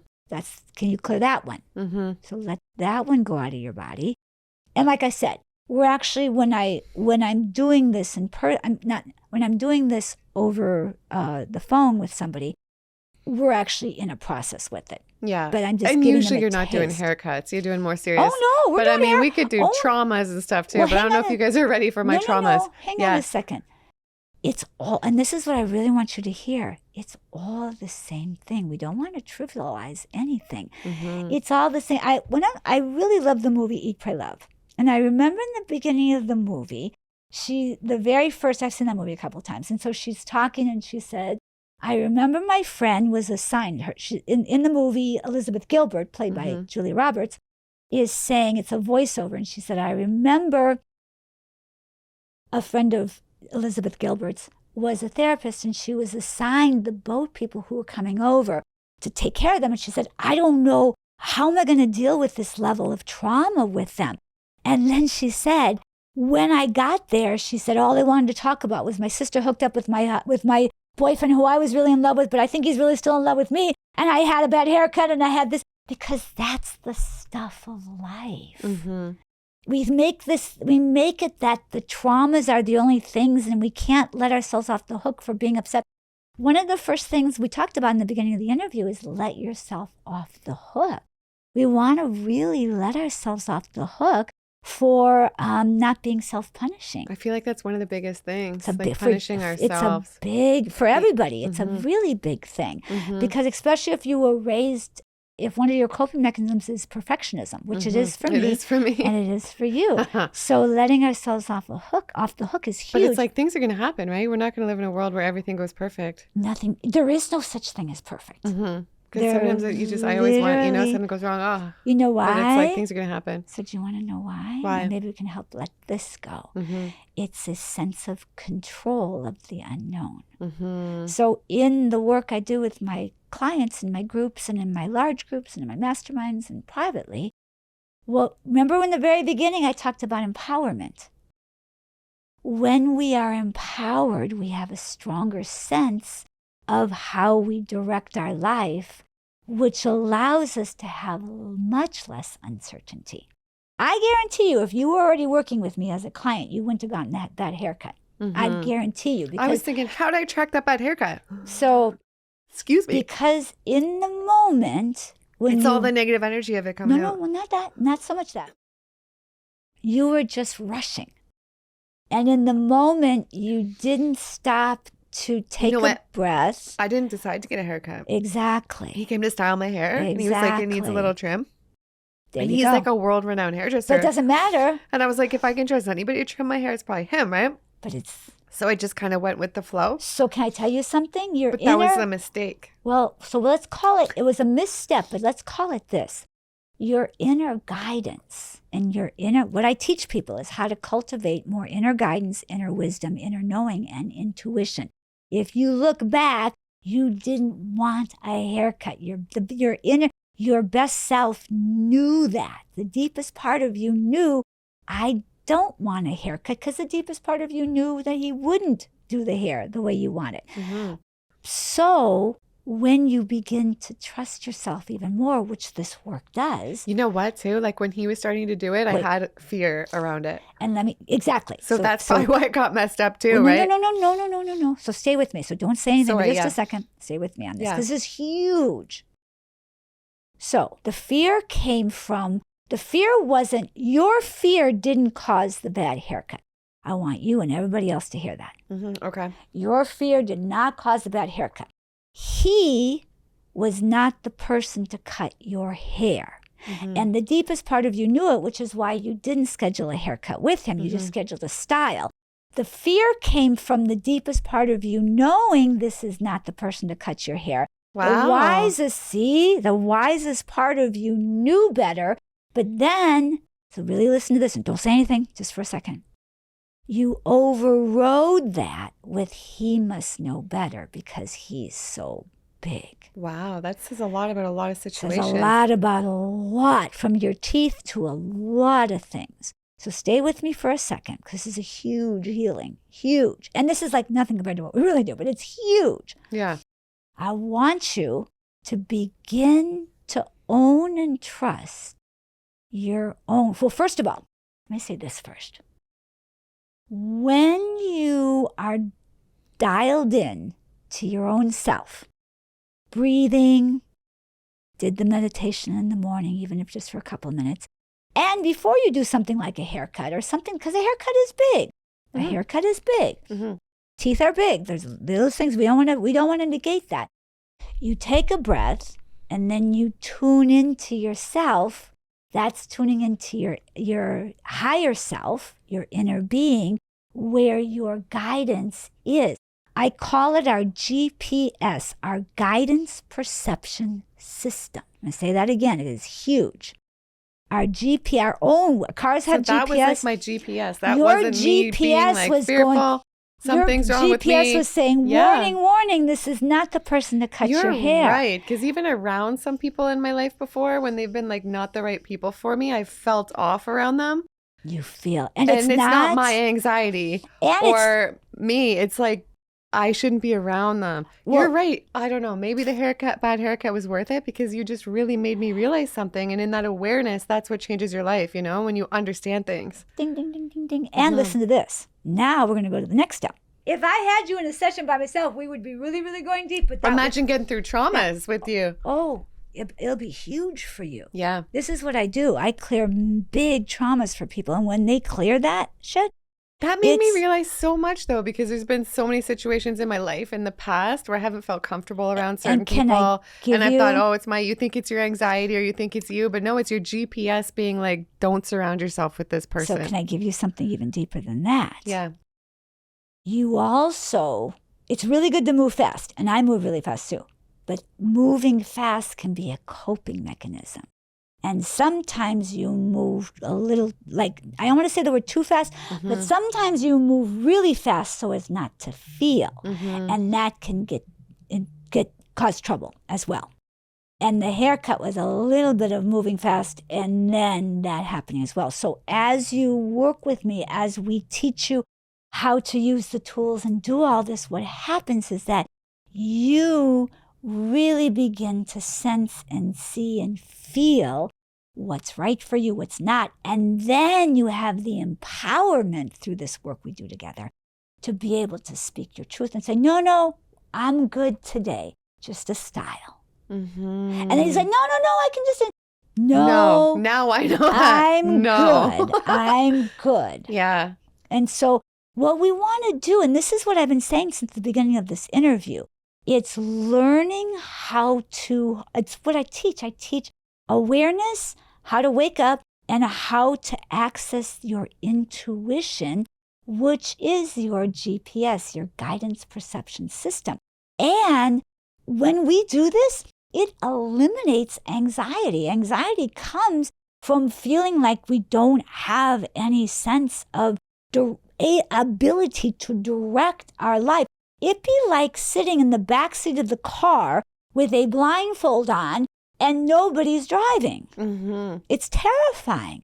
It's why most people, and then think about it. On top of that feeling, you have an unconscious world bombarding you with do this, do that, take this, take that, go here, go there, look like this, look like that. No, that's bad. No, now that's good. No, skinny's in. No, now round is in. No, now this. Now, not that. No, you have to be this. Now you have. Shut the fuck up. Like, I'm sorry. You get to be you with your divine expression, and then you get to own that. I'm the exact same size, shape, and form I was since I was 12 years old. 13, right when I started developing. I've been told I was too skinny, and I've been told I was too fat. And I didn't listen to anyone. But the point is now, like I remember, I'm going to give you the picture. There's a picture of me, and it's a beautiful. I never did Playboy, but I had a bunch of girlfriends who did Playboy, and they sent me to the Playboy photographers because I was modeling at the time. They said, "Oh my God, they'll love you. You have a Playboy body. You have to shoot with them." And this amazing guy, I wish I could find him now. This was like 1992, so God knows I don't even know where he is. But he was an Italian photographer. Mark Mariello is his name. And he took this picture of me, and it is just amazing. And I remember at the time, the agent that I had at the time, the modeling agent I had at the time, she was flipping through my photos, and she's like, "Oh, take this photo out." I said, "I love that photo." She goes, "You look fat in that photo." Now fast forward to, let's say, 2010, 2012, 2015, even earlier than that. Remember, I had a boyfriend at the time, and he said, "You would look really, really good if you gained about 20 pounds. Because all that curviness would go into real thickness." And I looked at him and I said, "I'm this size, shape, and form." I said, this is the curviness. In Brazil, they call it face lamada, which means it's like you look long and elegant from far away, but up close you look round and juicy. Which I love. But the point is, I had to be strong. Can you imagine if that guy had said that to a girl who's maybe 18 years old?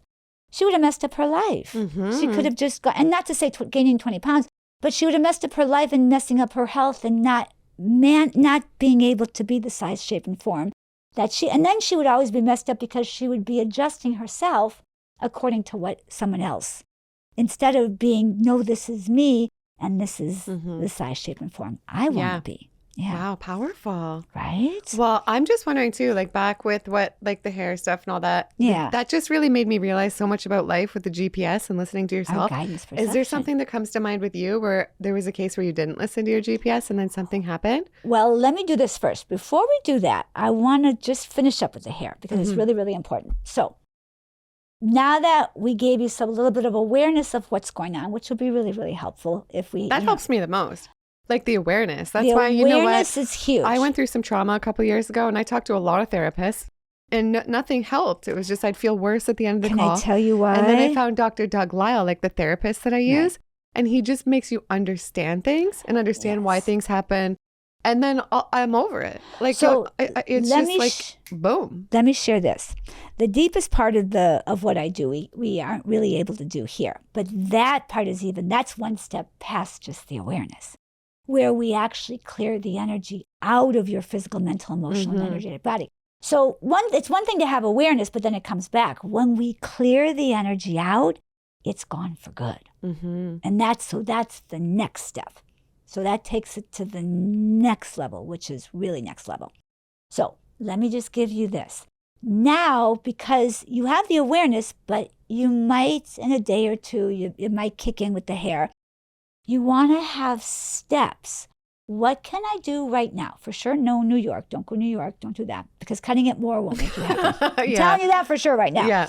However, what if you said, I got all the daddies trimmed off, so now it gets to grow. Hair grows, on a plant-based diet, hair grows fast. My hair grows so fast. Nearly an inch a month. Hair grows my hair I used to have no hair. It used to be so thin. Yeah, it grows so fast. So fast. So whatever. So that's one benefit. And then if it starts to bother you, go and put your clip-ins for, let's say, 2 months. I can't wear those. So the guy that cut my hair, he put in those clip-ins. I've never worn them before. That one day.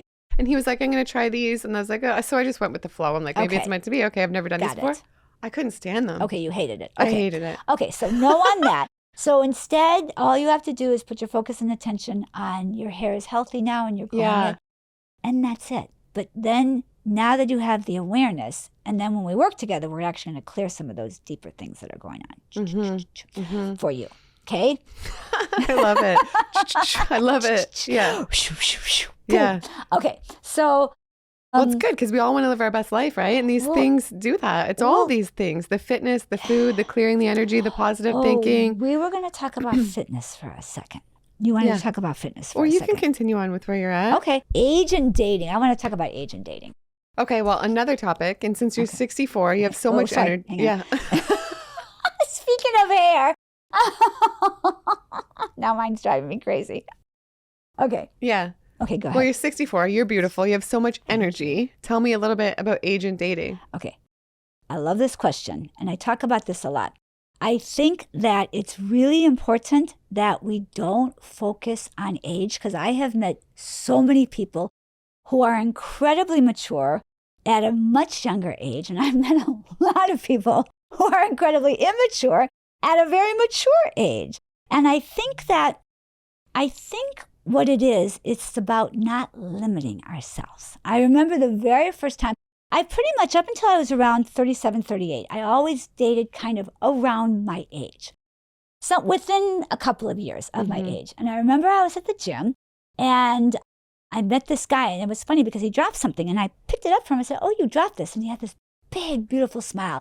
And he said, "Hi." And we just started talking and he asked me out. And I don't know if somehow age came up, and he actually, I found out afterwards, he lied about his age, but he said he was 24 and I was 37 and going on 38. And now I think about that and I would be like, it wouldn't have even be a blip on the radar screen. Yeah. But at the time, because I had this thing about age, I was really stuck in this. I was really stuck with it. And I was like, "I can't date you." And he's like, "What do you mean you can't date me?" And he said, "You're 24. And I come to find out afterwards, he was actually only 20, but he lied and said he was 24. I'm best friends with one of his friends from back there, still best friends with one of his friends from back there. But it was funny because I remember he finally came up to me and he said, "Oh, for God's sakes, get over yourself. The woman I dated before you was 50. And I remember I was only 37 going on 38, and it blew, literally the top of my head blew off. Like the emoji, mind blown. And we dated and we had a fabulous time, and it didn't work out for many other reasons, but it just blew that paradigm. And so for a long time, I've always pretty much from around 40, I dated men who were younger than me because they have more energy than me. But then I remember I was in my late 50s, I was like 58, something like that.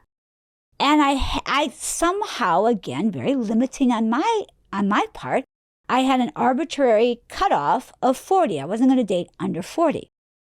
Like what? Like that's a rule or something? It's like, it was ridiculous. But I remember I had it, and I had an intern working for me, and he was in his young 30s, and it's like, "Dr. Elizabeth," he said, "why would you limit yourself? There's amazing guys." So I opened up. I literally said to myself, "Okay, I'm going to let that go. I'm just going to totally let that go." And the next day I met this guy and we had a really amazing connection. He was 38. And I wouldn't have given it, if I had had that limiting belief, I wouldn't have given him the chance. Exactly. And we dated, and we didn't stay dating because he wanted kids and I didn't want kids, but we had a fabulous time. And there was a 20-year age difference. And I think I might have mentioned when we were talking in the one video, I said, I'm 64 now, and I dated a 32-year-old, I dated a 38-year-old. There's a fabulous guy who's 70 who is fabulous, who's paying attention to me right now, and he's amazing. And if he comes forth, I will totally date him. And there's a fabulous 38-year-old right now who's fabulous, who's paying attention to me. It just doesn't matter. It doesn't matter. And here's the thing.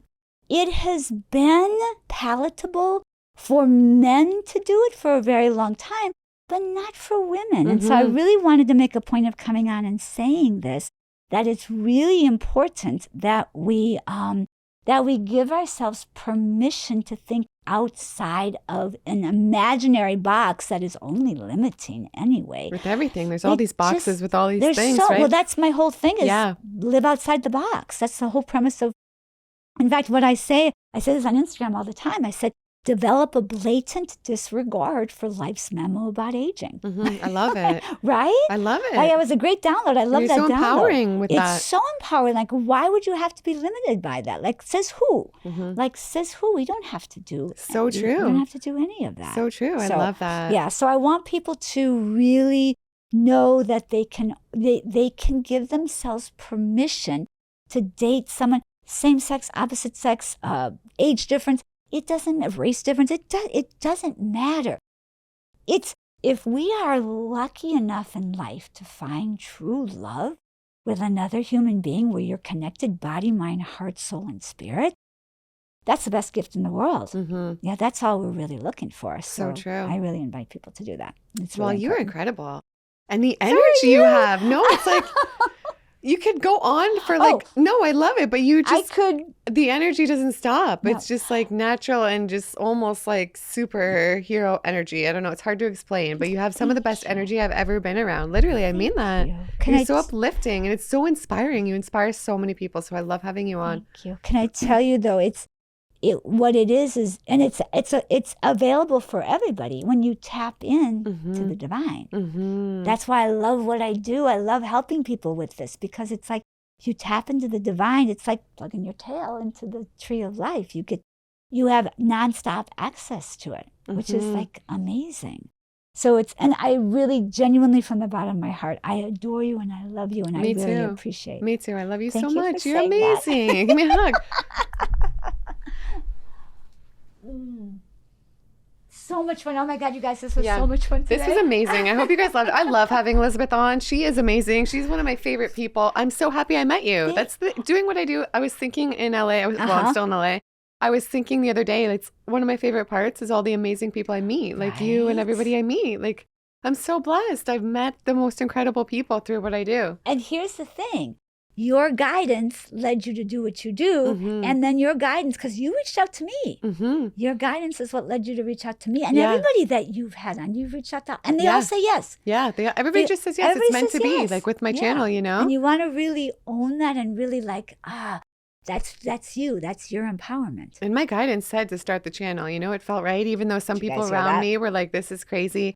And it was costing me a lot of money when I first started because it wasn't making anything. Trust me, I know. And I didn't know how to film or edit. So I was like paying like this. So people are like, you're crazy. But I just tuned them all out because I knew it was the right thing to do. And it's just never felt more right than anything. And you know what? That's a perfect example of listening to your GPS, your guidance perceptions. Yeah, I definitely did there. Perfect example of that. And I want to do that all the time, which I'm pretty good at. Even being raw, through going raw vegan, the raw foods, it's really put me in touch with, it feels like my higher self, my true self more. Oh, completely. And it's just made it easier just to attract and put myself, listen to the guidance, you know? Because you're clean. Very rare that thing, Clean. It's everything, it's just so clean. The energy is so clean. It makes a huge difference. It's really powerful. It's why I do it. It's like, I want to go in, I only want to go in the direction of life enhancement. I only want to go in that direction. Exactly. Well, this has been a great conversation in that. God, it's so much fun. Life enhancement, living our best lives. Yeah. It's been beautiful. Oh, honey, it's so good. Do you want to ask anything else? Well, no, I was going to end it off and we have like so many, I would love to keep going, but I have to catch my flight tonight. Otherwise I could literally talk to you for like 3 more hours, literally even longer. And we have so many amazing videos coming. We filmed other great videos. We did an anti-aging video. Well, Elizabeth, what do you want to call it? Oh, yeah. She doesn't like anti-aging, which I get because you're fighting. So what's the term? Well, so youthful, youth promoting, life enhancing, expansive. So she looks amazing at 64 and Shane Sterling looks amazing at 50. I did an interview with both of them in person. Oh my God, it was so much fun. It is the bomb. It is so good. So stay tuned for that. And then we did 10 questions with you and we did in the kitchen with Lou doing a plank at 72. Oh my God. And I'm going to film myself doing a plank and I'm going to send it to you. Yeah, you have to. Yeah. So stay tuned for all of that and so much more. And go grab Elizabeth's book. It is amazing. Look at her. She's such an inspiration. Follow her on Instagram as well. You will be blown away and so inspired to juice, work out, Live your best life. And you're so high vibes, so amazing. And you just uplift everybody you're around. So thank you, sweetheart. Thank you for coming on. You. Oh, I loved it. I had such a wonderful time. Me too. And please come say hi to me. I would love that. Yeah. Yeah. Yeah, you're awesome. You've given us so much time on the channel. And come back I'm coming back to YouTube. So please good. come. Yes. Good. I'm glad. High five. Love you, okay. Love you so much. Love you guys too. Bye.